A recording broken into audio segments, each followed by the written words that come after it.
Hello aspirants, welcome to statecraft IAS academy. ಇವತ್ತಿನ ನಾವು ಒಂದು ಹೊಸ ಕೋರ್ಸನ್ನು ಲಾಂಚ್ ಮಾಡ್ತಾ ಇದ್ದೀವಿ. ಅದೇನು ಅಂತಂದರೆ ಗ್ರೂಪ್ ಸಿ ಎಕ್ಸ್ಟ್ರಾ ಸಿಲೆಬಸ್ ಅಂತ.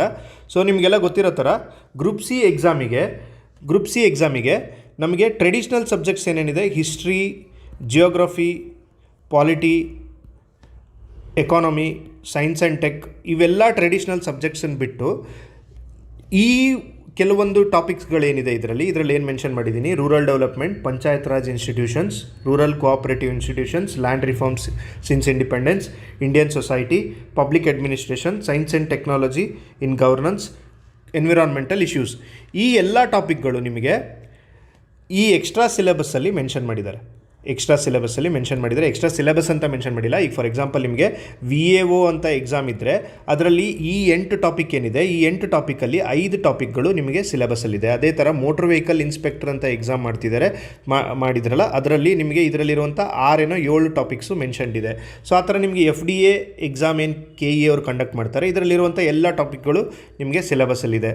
One or the other way ಈ ಎಲ್ಲ ಟಾಪಿಕ್ಗಳು ನಿಮಗೆ ನಿಮ್ಮ ಗ್ರೂಪ್ ಸಿ ಎಕ್ಸಾಮ್ಗಳು ಏನೇನಾಗುತ್ತೆ ಇನ್ನು ಮುಂದೆ, ಈ ಎಲ್ಲ ಎಕ್ಸಾಮಿಗೂ ಇದರಲ್ಲಿರುವಂಥ 8 ಟಾಪಿಕ್ಕಿಂದ 15 ಕ್ವಶನ್ಸು ಬರುವಂಥ ಚಾನ್ಸಸ್ ಇದೆ. ಈಗ ಪ್ರೀವಿಯಸ್ ಇಯರ್ ಕ್ವಶನ್ ನೀವು ನೋಡಬೇಕಾದ್ರೆ, PYQ ನೋಡ್ತಿರ್ಬೇಕಾದ್ರೆ ನಿಮಗೆ ಒಂದು ಅನಾಲಿಸಿಸ್ ಮಾಡಿ ಒಂದು 4 ಕ್ವಶನ್ ಪೇಪರ್ ತೊಗೊಳ್ಳಿ, CTI ಪೇಪರ್ ತೊಗೊಳ್ಳಿ. ಆಮೇಲೆ ನಿಮಗೆ ಮೋಟ್ರ್ ವೆಹಿಕಲ್ ಇನ್ಸ್ಪೆಕ್ಟರ್ 2 ಎಕ್ಸಾಮ್, ಏನು HK CTI ಕೂಡ 2 ಆಗಿದೆ, ಇದು ಕೂಡ 2 ಎಕ್ಸಾಮ್, HK ಮತ್ತು ನಾನ್ HKದು. ಸೊ ಅದೇ ಥರ ಇಂಡಸ್ಟ್ರಿಯಲ್ ಎಕ್ಸ್ಟೆನ್ಷನ್ ಆಫೀಸರ್, VAO, ಇದೆಲ್ಲ ಏನು ಗ್ರೂಪ್ ಸಿ ಎಕ್ಸಾಮ್ಸ್ ಇದೆ ಇದರಲ್ಲಿ ತೊಗೊಂಡು ನೋಡಿ. ಜನರಲಿ 10 to 15 ಕ್ವಶನ್ಸ್ ಇದೆ. ಸೊ ಈ ಇತ್ತೀಚೆಗೆ ನಡೆದಿರುವಂಥ ರೀಸೆಂಟಾಗಿ ನಡೆದಿರೋ ಎಕ್ಸಾಮಲ್ಲಂತೂ 15 ಕ್ವಶನ್ ಮೇಲೆ 15 ಕ್ವಶನ್ಸ್ ಪ್ಲಸ್ ಯಾವುದು ಈ ಟಾಪಿಕ್ಸಿಂದ ಬರ್ತಾಯಿದೆ. ಇದರಲ್ಲಿ ಒಂದು ಸಾರಿ ಟಾಪಿಕ್ಕನ್ನು ಅನಾಲಿಸಿಸ್ ಮಾಡೋಣ. ಏನು ಅಂತಂದರೆ ರೂರಲ್ ಡೆವಲಪ್ಮೆಂಟ್, ಇದರಲ್ಲಿ ಯಾವ ಥರ ಕ್ವಶನ್ ಕೇಳ್ತಾರೆ ಅಂದರೆ ನಿಮಗೆ ರೂರಲ್ ಡೆವಲಪ್ಮೆಂಟ್ ಸ್ಕೀಮ್ಗಳು, ರೂರಲ್ ಡೆವಲಪ್ಮೆಂಟ್ ಸ್ಟ್ರಾಟಜಿ ಏನೇನಿರುತ್ತೆ ಅದೆಲ್ಲ. ಸೊ ನಿಮ್ಗೆ ಇದು ಎಲ್ಲಿಂದ ಕವರ್ ಆಗುತ್ತೆ ಸರ್ ಅಂತಂದರೆ, ನಾವು ಸ್ಪೆಸಿಫಿಕಲಿ ಒಂದು ವೀಡಿಯೋನೇ ಮಾಡಿದ್ದೀವಿ. ಸೊ ಇದು ಎಕ್ಸ್ಟ್ರಾ ಟಾಪಿಕ್ಸಿಗೆ ಸಿಲೆಬಸ್ಸನ್ನು ಎಲ್ಲಿಂದ ಕವರ್ ಮಾಡಬೇಕು ಏನು ಅಂತ. ಬಟ್ ಇದರಲ್ಲಿ ಹೇಳ್ತೀನಿ ಕೇಳಿ. ರೂರಲ್ ಡೆವಲಪ್ಮೆಂಟ್ ಅಂತ ನಿಮ್ಮ KS ಮೇನ್ಸಲ್ಲಿ ಏನು ಸಿಲೆಬಸ್ ಇದೆ, ಆ ಸಿಲೆಬಸ್ಸನ್ನು ಇಲ್ಲಿ ನೀವು ಓದಬೇಕಾಗತ್ತೆ. ಓಕೆ. ಆಮೇಲೆ ಪಂಚಾಯತ್ ರಾಜ್ ಇನ್ಸ್ಟಿಟ್ಯೂಷನ್ಸ್ದು ಬೇಸಿಕ್ಸಿಂದ ಹಿಡಿದು ನಿಮಗೆ 74th ಕಾನ್ಸ್ಟಿಟ್ಯೂಷನಲ್ ಅಮೆಂಡ್ಮೆಂಟ್ ಆ್ಯಕ್ಟಿಂದ ಹಿಡಿದು ನಿಮಗೆ ಕರ್ನಾಟಕದಲ್ಲಿ ಪಂಚಾಯತ್ ರಾಜ್ ಆ್ಯಕ್ಟ್ ಏನು ಪಾಸ್ ಆಗಿದೆ, ಸೊ ಆ ಆ್ಯಕ್ಟ್ ಪಾಸ್ ಆದಾಗ ಈಗ ಏನು ನಿಮಗೆ ಉದಾಹರಣೆಗೆ ಹೇಳಬೇಕು ಅಂತಂದರೆ, ಈ ಗ್ರಾಮ ಪಂಚಾಯಿತಿ ಸದಸ್ಯರನ್ನ ಅನರ್ಹಗೊಳಿಸುವಂಥ ತಾಕತ್ತು ಪವರ್ ಯಾರಿಗಿದೆ. ಅದೇ ಥರ ನಿಮಗೆ ಜಿಲ್ಲಾ ಪಂಚಾಯತ್ CEO ಕೆಲಸ ಏನೇನಿರುತ್ತೆ, ತಾಲೂಕ್ ಪಂಚಾಯತ್ ಎಕ್ಸಿಕ್ಯೂಟಿವ್ ಆಫೀಸರ್ ಕೆಲಸ ಏನಿರುತ್ತೆ, PDO ಕೆಲಸ ಏನಿರುತ್ತೆ. ಸೊ ಇದೆಲ್ಲ ನಿಮಗೆ ಈ ಪಂಚಾಯತ್ ರಾಜ್ ಇನ್ಸ್ಟಿಟ್ಯೂಷನ್ಸ್ ಇನ್ ಕರ್ನಾಟಕ ಈ ಟಾಪಿಕಲ್ಲಿ ನಿಮಗೆ ಕ್ವಶನ್ಸ್ ಬರುತ್ತೆ. 2ರಿಂದ ನಿಮಗೆ 4 ಕ್ವಶನ್ವರೆಗೂ ಕೇಳುವಂಥ ಚಾನ್ಸಸ್ ಇರುತ್ತೆ ಇದ್ರ ಮೇಲೆ. ಆಮೇಲೆ rural cooperative institutions as you know constitutional body ಇದು. ಸೊ ಕೋಆಪರೇಟಿವ್ ಇನ್ಸ್ಟಿಟ್ಯೂಷನ್ಸ್ ಬಗ್ಗೆ ಸುಮಾರು ಸಾರಿ ಕ್ವಶನ್ ಆಗಿದೆ, ಮುಂದೆನೂ ಕ್ವಶನ್ ಬರುತ್ತೆ. ಆಮೇಲೆ ಲ್ಯಾಂಡ್ ರಿಫಾರ್ಮ್ಸ್ ಸಿನ್ಸ್ ಇಂಡಿಪೆಂಡೆನ್ಸ್, ಇಲ್ಲೂ ಕೂಡ ಸುಮಾರು ಸಾರಿ ಕ್ವಶನ್ ಆಗಿದೆ. ನಿಮಗೆ ಇತ್ತೀಚೆಗೆ ನಡೆದಿರುವಂಥ ಎಕ್ಸಾಮಲ್ಲಿ BD ಜತ್ತಿ ಕಮಿಟಿ ಬಗ್ಗೆ ಒಂದು ಕ್ವಶನ್ ಕೇಳಿದರು. ಆಮೇಲೆ ಕಾಗೋಡು ಸತ್ಯಾಗ್ರಹದ ಬಗ್ಗೆ ಕ್ವಶನ್ ಕೇಳಿದ್ದಾರೆ.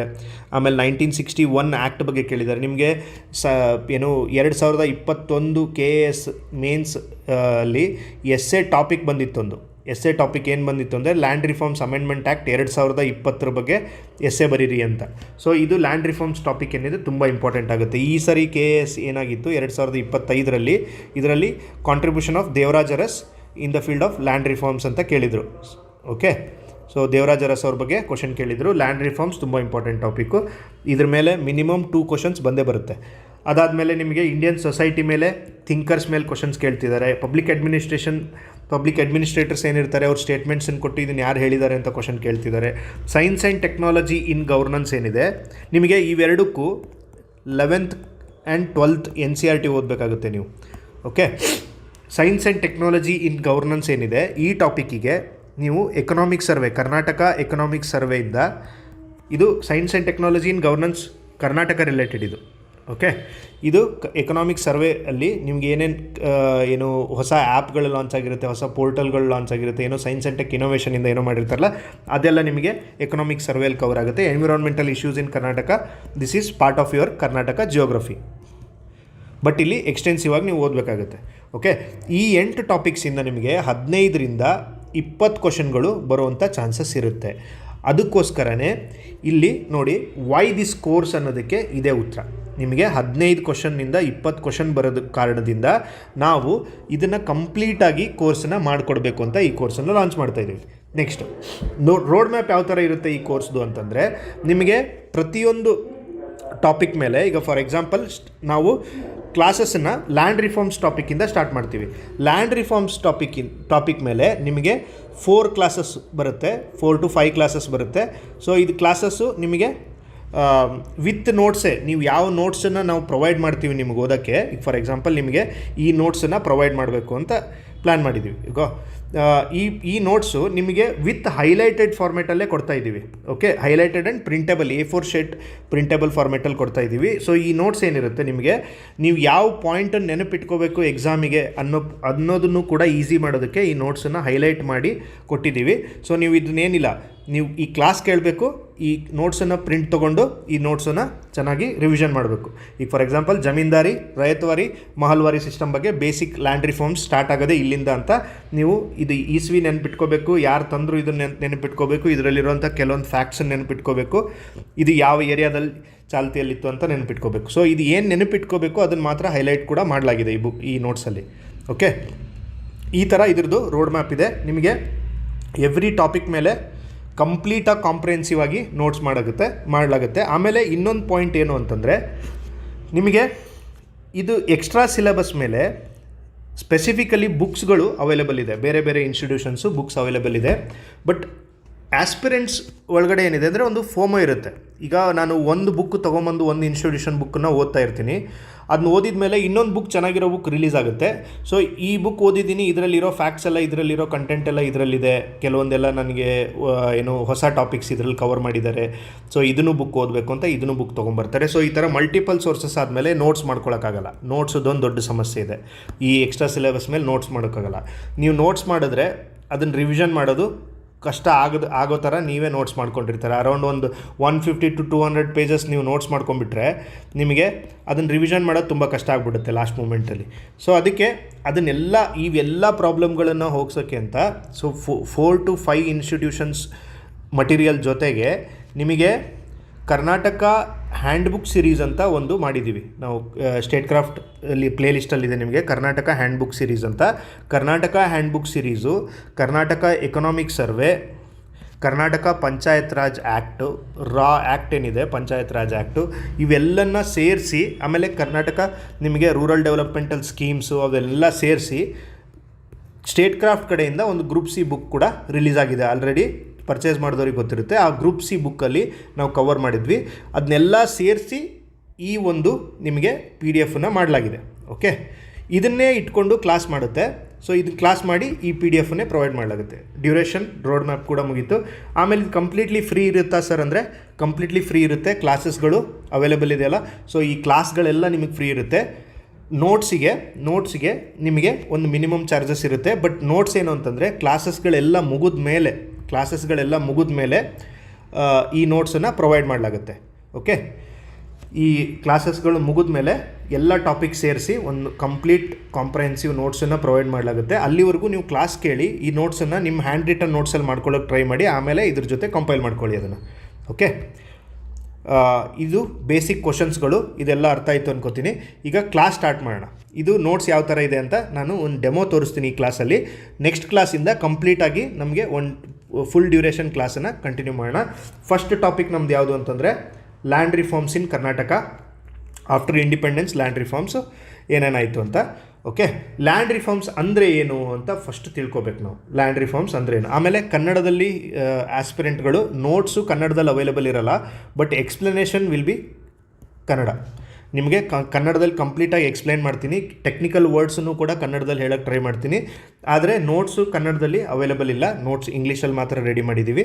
ಸೊ ಇದನ್ನು ನೋಡಿ, ನಿಮಗೆ ಕನ್ನಡದಲ್ಲಿ ನಾನು ಹೇಳ್ತೀನಲ್ಲ ಈ ನೋಟ್ಸನ್ನು ಬೇಕಿದ್ದರೆ ಅಲ್ಲೇ ಕನ್ನಡದಲ್ಲೇ ಬರ್ಕೊಳ್ಳಿ.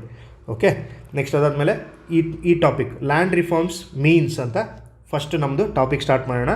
ಏನು ಲ್ಯಾಂಡ್ ರಿಫಾರ್ಮ್ಸ್ ಅಂದರೆ ಬಿಫೋರ್ ಇಂಡಿಪೆಂಡೆನ್ಸ್ ಏನಾಗಿತ್ತು ಅಂದರೆ, ಬ್ರಿಟಿಷರು ಜಮೀನ್ದಾರಿ ಸಿಸ್ಟಮ್, ಮಹಲ್ವಾರಿ ಸಿಸ್ಟಮ್ ಮತ್ತು ನಿಮಗೆ ರೈತವಾರಿ ಸಿಸ್ಟಮ್ ಅಂತ 3 ಸಿಸ್ಟಮಲ್ಲಿ ನಮ್ಮ ದೇಶನ ಲ್ಯಾಂಡ್ ರೆವಿನ್ಯೂ ಸೆಟಲ್ಮೆಂಟನ್ನು ಮಾಡಿ ಅದರಿಂದ ಲ್ಯಾಂಡ್ ರೆವಿನ್ಯೂ ಕಲೆಕ್ಟ್ ಮಾಡ್ತಾಯಿದ್ರು. ಇದರಲ್ಲಿ ಏನು ಮಾಡಿದರು ಅಂದರೆ ಸಿಕ್ಕಾಪಟ್ಟೆ ರೈತರನ್ನ ಎಕ್ಸ್ಪ್ಲಾಯ್ಟ್ ಮಾಡಿ ಎಲ್ಲ ಲ್ಯಾಂಡ್, ನಮ್ಮ ದೇಶದಲ್ಲಿರುವಂಥ ಎಲ್ಲ ಲ್ಯಾಂಡು ಕೆಲವು ಜನರ ಹತ್ರ 1% ಆಫ್ ಜನರು 99% ಲ್ಯಾಂಡನ್ನು ಹೋಲ್ಡ್ ಮಾಡಿದರು. ಓಕೆ, ಇದರಲ್ಲಿ ಏನಾಗಿತ್ತು, ಲ್ಯಾಂಡ್ ಓನರ್ಶಿಪ್ಪನ್ನು ಅವರೆಲ್ಲ ಕಂಟ್ರೋಲ್ ಮಾಡಿರೋದಕ್ಕೆ ನಾವು ರೀಡಿಸ್ಟ್ರಿಬ್ಯೂಷನ್ ಆಫ್ ಲ್ಯಾಂಡ್ ಮಾಡಬೇಕಿತ್ತು ಆಫ್ಟರ್ ಇಂಡಿಪೆಂಡೆನ್ಸು. ಸೊ ಎಲ್ರಿಗೂ ಲ್ಯಾಂಡ್ ಹೋದರೆ ಎಲ್ಲ ರೈತರಿಗೂ ರೈತರು ಆ ಲ್ಯಾಂಡದು ಓನರ್ ಆದರೆ, ಆ ಜಾಗದ ಓನರ್ ಆದರೆ ಅಲ್ಲಿಂದ ಪ್ರೊಡಕ್ಟಿವಿಟಿ ಇನ್ಕ್ರೀಸ್ ಆಗುತ್ತೆ, ಆಮೇಲೆ ಎಕನಾಮಿಕ್ ಸ್ಟೆಬಿಲಿಟಿ ಬರುತ್ತೆ, ದೇಶದ ಎಕಾನಮಿ ಬೂಸ್ಟ್ ಆಗುತ್ತೆ, ಅಗ್ರಿಕಲ್ಚರ್ ಇನ್ಕಮ್ ಇನ್ಕ್ರೀಸ್ ಆಗುತ್ತೆ, ರೂರಲ್ ಡೆವಲಪ್ಮೆಂಟ್ ಆಗುತ್ತೆ ಅನ್ನೋ ಕಾರಣದಿಂದ ಲ್ಯಾಂಡ್ ರಿಫಾರ್ಮ್ಸನ್ನು ಮಾಡುವಂಥ ಅವಶ್ಯಕತೆ ಇತ್ತು. ಓಕೆ, ಲ್ಯಾಂಡ್ ರಿಫಾರ್ಮ್ಸ್ ಅಂದ್ರೇನು? ಕಂಟ್ರೋಲಿಂಗ್ ಲ್ಯಾಂಡ್ ಓನರ್ಶಿಪ್ಪನ್ನು ಸರ್ಕಾರ ಯಾರ್ಯಾರಿಗೆ ಬೇಕೋ ಅವರಿಗೆಲ್ಲರಿಗೂ ಕೊಡೋದು. ಅದ್ರ ಜೊತೆಗೆ ರೀಡಿಸ್ಟ್ರಿಬ್ಯೂಷನ್ ಆಫ್ ಲ್ಯಾಂಡ್ ಅಂದರೆ ಲ್ಯಾಂಡ್ ಒಬ್ಬರ ಹತ್ರನೇ ಇಲ್ಲದೆ ಎಲ್ರಿಗೂ ಹಂಚಿ ಲ್ಯಾಂಡನ್ನು ಈಕ್ವಲ್ ಡಿಸ್ಟ್ರಿಬ್ಯೂಷನ್ ಆಫ್ ವೆಲ್ತ್ ಅಂತ ಏನು DPSP ಇದೆ ನಮ್ಮದು. Land is also type of wealth. So ಈ ಡಿಸ್ಟ್ರಿಬ್ಯೂಷನ್ ಮಾಡೋದು. ಅದಾದಮೇಲೆ ಎಲಿಮಿನೇಟಿಂಗ್ ಮಿಡಲ್ ಮ್ಯಾನ್ ಅಂತ ಗೇಣಿ ಸಿಸ್ಟಮ್ ಅಂತ ಏನಿತ್ತು ಫಸ್ಟ್ ಕರ್ನಾಟಕದಲ್ಲಿ ಅಥವಾ ಬೇರೆ ಕಡೆ, ಈ ಗೇಣಿ ಸಿಸ್ಟಮಲ್ಲಿ ಮಿಡಲ್ ಮ್ಯಾನ್ಗಳು ಅಂದರೆ ಸರ್ಕಾರ, ಅವ್ರ ನಡುವೆ ಜಮೀನ್ದಾರ, ಅದಾದಮೇಲೆ ರೈತ. ಸರ್ಕಾರ, ಜಮೀನ್ದಾರ, ರೈತ. ಈ ಜಮೀನ್ದಾರನಿಗೆ ಮಿಡಲ್ ಮ್ಯಾನ್ ಅಂತಿತ್ತು. ಇವರಿಬ್ಬರನ್ನೂ ಡೈರೆಕ್ಟಾಗಿ ಕನೆಕ್ಟ್ ಮಾಡಬೇಕಿತ್ತು ಇವನು ತೆಗೆದು. ಓಕೆ, ಯಾಕಂದರೆ ಇಲ್ಲಿ ಈ ಜಮೀನ್ದಾರ ಈ ರೈತನ್ನ ಎಕ್ಸ್ಪ್ಲಾಯ್ಟ್ ಮಾಡ್ತಾ ಇದ್ದ. ಓಕೆ, ಅದಾದಮೇಲೆ ರಿಸ್ಟ್ರಿಕ್ಷನ್ಸ್ ಆನ್ ಲ್ಯಾಂಡ್ ಟೆನ್ಯೂರು ನಿಮಗೆ ಇಷ್ಟು ವರ್ಷಕ್ಕೆ ಅಂತ ಗೇಣಿ ಕೊಡ್ತಿದ್ರು, ಅದನ್ನು ತೆಗಿಬೇಕಿತ್ತು. ಇಷ್ಟು ವರ್ಷಕ್ಕೆ ಅಂತ ಗೇಣಿ ಕೊಟ್ಟು ಅದಾದಮೇಲೆ ಅವ್ರ ಕಡೆಯಿಂದ ಲ್ಯಾಂಡ್ ಕಸ್ಕೊಂಡ್ಬಿಟ್ರೆ ಈ ರೈತನಿಗೆ ಲ್ಯಾಂಡೇ ಇರಲಾರ್ದಂಗೆ ಆಗ್ತಿತ್ತು. ಸೊ ಅದನ್ನು ತೆಗಿಬೇಕಿತ್ತು. ಅಬಾಲಿಷ್ ಎಕ್ಸ್ಪ್ಲಾಯ್ಟೇಟಿವ್ ಟ್ಯಾಕ್ಸಸ್, ನಿಮಗೆ ಸಿಕ್ಕಾಪಟ್ಟೆ ಟ್ಯಾಕ್ಸಸ್ ಇಂಪೋಸ್ ಮಾಡಿದರು, ಟ್ಯಾಕ್ಸಸ್ಸನ್ನು ತೆಗಿಬೇಕಾಗಿತ್ತು. ಅದಾದಮೇಲೆ ಕನ್ಸಾಲಿಡೇಟ್ ಲ್ಯಾಂಡ್ ಹೋಲ್ಡಿಂಗ್ಸ್ ಅಂತ ಅಂದರೆ ಈಗೇನಾಗ್ತಿತ್ತು, ಸಣ್ಣ ಗೇಣಿದಾರರು ಇರ್ತಿದ್ರು, ಬರೀ 2 ಎಕರೆ 3 ಎಕರೆ ಜಮೀನು, 1 ಎಕರೆ ಜಮೀನು ಇರುತ್ತೆ. ಸೊ ಅದನ್ನೆಲ್ಲ ಸೇರಿಸಿ ಒಂದು ದೊಡ್ಡ ಲ್ಯಾಂಡ್ ಮಾಡಿದ್ರೆ ಮಾತ್ರ ಅದರಿಂದ ಜಾಸ್ತಿ ಔಟ್ಪುಟ್ ಪ್ರೊಡಕ್ಟಿವಿಟಿ ಇನ್ಕ್ರೀಸ್ ಆಗುತ್ತೆ ಅನ್ನೋ ಕಾರಣದಿಂದ. ಸೊ ಇದು ಕೂಡ ಒಂದು point. Next security of tenure for cultivator ಅಂತ ಇದೆ. ಸೊ ಅವರಿಗೆ ಅದೇ ಇಲ್ಲಿ ನಾವು ಎಬಾಲ್ಯೂಷನ್ ಆಫ್ ಯಾವುದು ಟೆನ್ಯೂರ್ ಬಗ್ಗೆ ಮಾತಾಡಿದ್ವಲ್ಲ, ಅದನ್ನೇ ಇಲ್ಲಿ ಇನ್ನೊಂದು ಸಾರಿ ಹೇಳ್ತಿದ್ದಾರೆ. ಲ್ಯಾಂಡ್ ರಿಫಾರ್ಮ್ಸ್ ಅಂದ್ರೇನು, ಇದೆಲ್ಲ ಪಾಯಿಂಟು ಬರುತ್ತೆ ನಿಮಗೆ. ಲ್ಯಾಂಡ್ ಓನರ್ಶಿಪ್ದು, redistribution of land, eliminating middle man, restriction on land tenure, abolition of exploitative taxes, consolidate land holdings and security of tenure for cultivator. ಇದು ಲ್ಯಾಂಡ್ ರಿಫಾರ್ಮ್ಸ್ದು ಅರ್ಥ. ಅದಾದಮೇಲೆ ಆಬ್ಜೆಕ್ಟಿವ್ ಏನು ಲ್ಯಾಂಡ್ ರಿಫಾರ್ಮ್ಸ್ ತರೋಕ್ಕೆ ಅಂತಂದರೆ, ಆಬ್ಜೆಕ್ಟಿವ್ ಅಂದರೆ ಗುರಿ. ಯಾವುದಕ್ಕೋಸ್ಕರ ಲ್ಯಾಂಡ್ ರಿಫಾರ್ಮ್ಸ್ ತಂದಿದ್ದಾರೆ ಅಂತಂದರೆ ಓನರ್ಶಿಪ್ಪನ್ನು ಕೊಡೋದಕ್ಕೆ. ಯಾರು ಉಳ್ತಿರ್ತಾರೆ, ಉಳುವವನೇ ಹೊಲದೊಡೆಯ ಅಂತ ನೆನಪಿಟ್ಕೊಳ್ಳಿ. ಸೊ ಯಾರು ವ್ಯವಸಾಯ ಮಾಡ್ತಿರ್ತಾರೆ ಅವನಿಗೆ ಓನರ್ಶಿಪ್ ಕೊಡೋದಕ್ಕೆ ಅಂತ. ಆಮೇಲೆ greater equality in income and wealth, ನಿಮಗೆ ಸಮಾನತೆ ಏನು ಆರ್ಟಿಕಲ್ 14 ಆಮೇಲೆ DPSP equal distribution of wealth ಅಂತಿದೆ. ಸೊ ಅದನ್ನು ತೊಗೊಂಬರೋದಕ್ಕೆ greater equality in income and wealth ತೊಗೊಂಬರೋದಕ್ಕೆ. ಇದು ಆಬ್ಜೆಕ್ಟಿವ್ ಅಂದರೆ ಗುರಿಗಳು. ಲ್ಯಾಂಡ್ ರಿಫಾರ್ಮ್ಸ್ನ ಗುರಿಗಳು ಏನೇನು ಅಂತಂದಕ್ಕೆ. ಸೊ ಓನರ್ಶಿಪ್ಪನ್ನು ಕೊಡೋದಾಯಿತು, ಈಕ್ವಾಲಿಟಿ ತರೋದಕ್ಕೆ. ನೆಕ್ಸ್ಟ್ ಇನ್ಕ್ರೀಸ್ ಅಗ್ರಿಕಲ್ಚರಲ್ ಕೆಪ್ಯಾಸಿಟಿ ಅಂತ. ಓಕೆ, ಅಗ್ರಿಕಲ್ಚರಲ್ ನಮ್ಮದು ಪ್ರೊಡಕ್ಟಿವಿಟಿ ಮತ್ತು ಕೆಪ್ಯಾಸಿಟಿ ಏನಿದೆ ಅದನ್ನು ಇನ್ಕ್ರೀಸ್ ಮಾಡೋದಕ್ಕೆ ಲ್ಯಾಂಡ್ ರಿಫಾರ್ಮ್ಸ್ ಅವಶ್ಯಕತೆ ಇದೆ. ಆಮೇಲೆ ಲ್ಯಾಂಡ್ ಟು ದ ಲ್ಯಾಂಡ್ಲೆಸ್, ಯಾರಿಗೆ ಜಾಗ ಅವ್ರ ಹೆಸರಲ್ಲಿ ಇರಲ್ಲ, ಯಾರು ಲ್ಯಾಂಡ್ಲೆಸ್ ಲೇಬರ್ಸ್ ಇರ್ತಾರೆ ಅವರಿಗೆಲ್ಲ ಲ್ಯಾಂಡನ್ನು ರೀಡಿಸ್ಟ್ರಿಬ್ಯೂಟ್ ಮಾಡೋದಕ್ಕೆ. ಪ್ರೊಹಿಬಿಷನ್ ಆಫ್ ಇಂಟರ್ಮೀಡಿಯೇಟರೀಸ್ ಅಂದರೆ ಮಿಡಲ್ ಮ್ಯಾನನ್ನು ತೆಗೆದೊಗೆಯೋದಕ್ಕೆ. ನಾನು ಹೇಳಿದಲ್ಲ, ಸರ್ಕಾರ, ಜಮೀನ್ದಾರ ಇವ್ರು ಬೇಡ, ಜಮೀನ್ದಾರನ ತೆಗೆದೊಗೆದ್ಬಿಟ್ರೆ ಡೈರೆಕ್ಟ್ ಸರ್ಕಾರನ ಜೊತೆ ರೈತರು ಇದ್ದರೆ ಇಲ್ಲಿ ಎಕ್ಸ್ಪ್ಲಾಯ್ಟ್ ಮಾಡುವಂಥ ಆಪ್ಷನ್ ಕಡಿಮೆ ಆಗುತ್ತೆ. ಅದಾದಮೇಲೆ ಸೈಂಟಿಫಿಕ್ ಡಿಟರ್ಮಿನೇಷನ್ ಆಫ್ ರೆಂಟ್. ಈಗ ಸಿಕ್ಕಾಪಟ್ಟೆ ಟ್ಯಾಕ್ಸ್ ಈಗ ಸಾಕದೆ ಸೈಂಟಿಫಿಕ್ಕಾಗಿ, ಈಗ ನೀನು 100 ರೂಪಾಯಿ ದುಡಿದ್ರೆ ಅದರಲ್ಲಿ ನನಗೆ 10 ರೂಪಾಯಿ ಕೊಡಪ್ಪ ಅಂತ ಟ್ಯಾಕ್ಸ್ ಇಸ್ಕೋಬೋದು. ಸೈಂಟಿಫಿಕ್ಕಾಗಿ ಇದು 100 ರೂಪಾಯಿ ಇನ್ಕಮ್ ಬರೋ ಥರ ಇದ್ದರೆ ಮಾತ್ರ ಅವನಿಗೆ ಇದನ್ನು ಮಾಡ್ಬೋದು. ಇಲ್ಲಾಂದರೆ ಫಸ್ಟಿಗೆ ಏನಾಗ್ತಿತ್ತು, ಅವನಿಗೆ ಬರೋ ಇನ್ಕಮ್ 100 ರೂಪಾಯಿ ಇದ್ದರೆ 90 ರೂಪೀಸ್ ಟ್ಯಾಕ್ಸ್ ಹಾಕಿ ಅವನಿಗೇನು ಇಲ್ಲದೆ ಇರೋ ಥರ ಮಾಡ್ತಿದ್ರು. ಸೊ ಅವನು ಸುಮ್ಮನೆ ದುಡಿಬೇಕಾಗ್ತಿತ್ತು, ಎಕ್ಸ್ಪ್ಲಾಯ್ಟ್ ಮಾಡ್ತಾಯಿದ್ರು ಮಿಡಲ್ ಮ್ಯಾನ್ಸ್. ಇದನ್ನೆಲ್ಲ ಹೋಗ್ಸೋದಕ್ಕೆ ಅಂತಲೇ ಆಬ್ಜೆಕ್ಟಿವ್ಸ್ ಏನೇನಿದೆ ಇದರಲ್ಲದು ಒಂದ್ಸರಿ ನೋಡ್ಕೊಳ್ಳಿ. ಓಕೆ, ಇದನ್ನೆಲ್ಲ ತೆಗೆದುಹಾಕೋದಕ್ಕೆ ಲ್ಯಾಂಡ್ ರಿಫಾರ್ಮ್ಸನ್ನು ತರಬೇಕಾದಂಥ ಅವಶ್ಯಕತೆ ಬಂತು. ಅದಾದಮೇಲೆ ಇಲ್ಲಿ ನೋಡಿ, major land reforms post independence ಯಾವ್ಯಾವ ಥರ ಆಯಿತು ಅಂತ ಸುಮ್ಮನೆ ಒಂದು ಓವರ್ ಆಲ್ ವ್ಯೂ ಇದೆ ಇದರಲ್ಲಿ. ನಾನು ಆಗಲೇ ಹೇಳ್ದಂಗೆ ಇಂಟರ್ಮೀಡಿಯೇಟ್ಸ್ನಿಂದ ತೆಗೆದುಹಾಕಿದ್ರು, ಅದಕ್ಕೋಸ್ಕರ ಆ್ಯಕ್ಟ್ಗಳನ್ನ ತಂದರು. ಟೆನೆನ್ಸಿ ರಿಫಾರ್ಮ್ ಮಾಡಿದರು. ಟೆನೆನ್ಸಿ ಅಂದರೆ ನಿಮಗೆ ಇಷ್ಟು ಟೆನ್ಯೂರ್ ಇರುತ್ತೆ, ಅಂದರೆ ಟೆನ್ಯೂರ್ ಅಂದರೆ ಒಂದು ಟೈಮ್ ಲಿಮಿಟನ್ನು ರಿಫಾರ್ಮ್ ತಂದರು.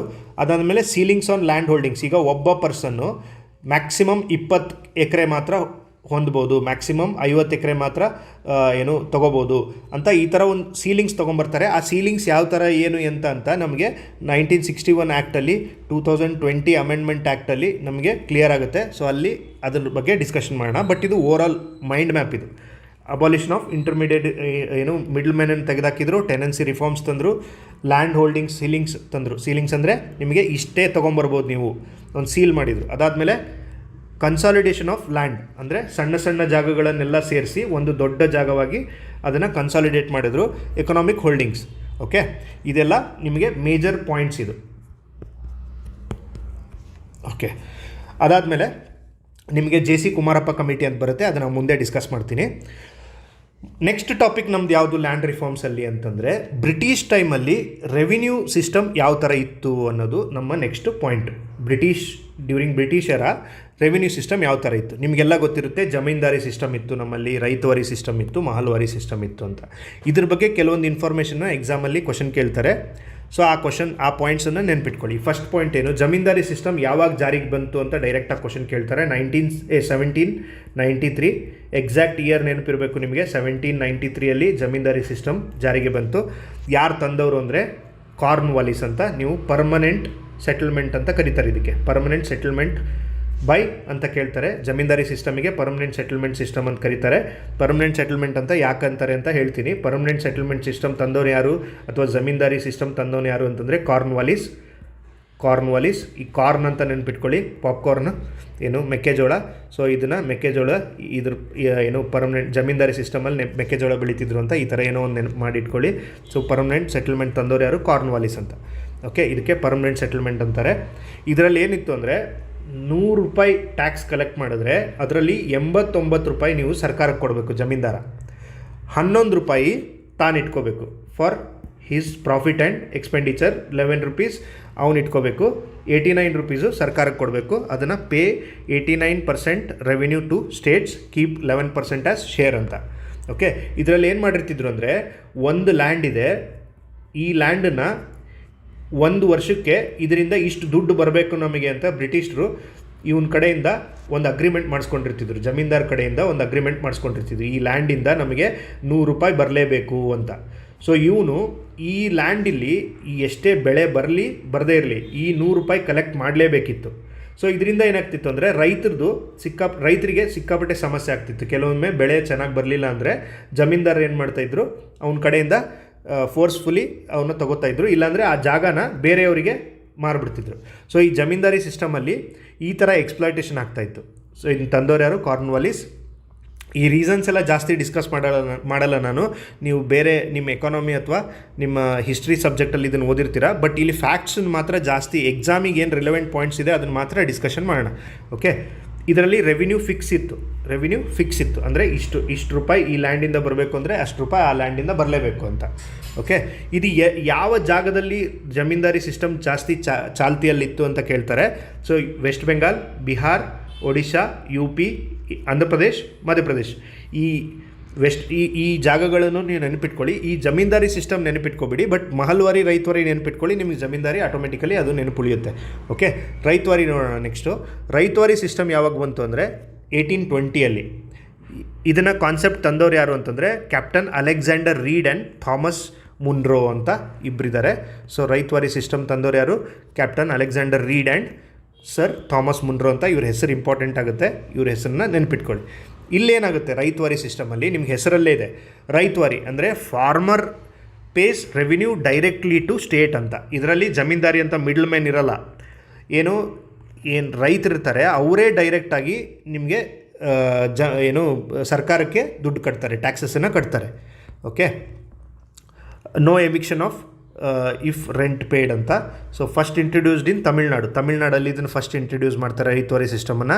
ಇದರಲ್ಲಿ ಏನು ಮಾಡಿರ್ತಾರೆ ಅಂದರೆ ಸಿಕ್ಕಾಪಟ್ಟೆ ಜಾಸ್ತಿ ಟ್ಯಾಕ್ಸಸ್ಸನ್ನು ಹಾಕಿರ್ತಾರೆ. ಸೊ ಅದಕ್ಕೋಸ್ಕರ ಇದು ಕೂಡ ಎಕ್ಸ್ಪ್ಲಾಯ್ಟೇಟಿವ್ ಆಗಿರುತ್ತೆ. ಇದೇನು ಮಾಡುತ್ತೆ, ಎಲಿಮಿನೇಟೆಡ್ ಮಿಡಲ್ ಮ್ಯಾನ್ ಅಂದರೆ ಜಮೀನ್ದಾರಿ ಜಮೀನ್ದಾರ್ ಅಂತ ಮಿಡಲ್ ಮ್ಯಾನನ್ನು ಎಲಿಮಿನೇಟ್ ಮಾಡ್ತಾರೆ. ಇದರಲ್ಲಿ ರೈತವಾರಿ, ಯಾಕಂದರೆ ಡೈರೆಕ್ಟ್ ರೈತರೇ ಸರ್ಕಾರಕ್ಕೆ ದುಡ್ಡು ಕಟ್ತಾರಲ್ಲ ಇದರಲ್ಲಿ.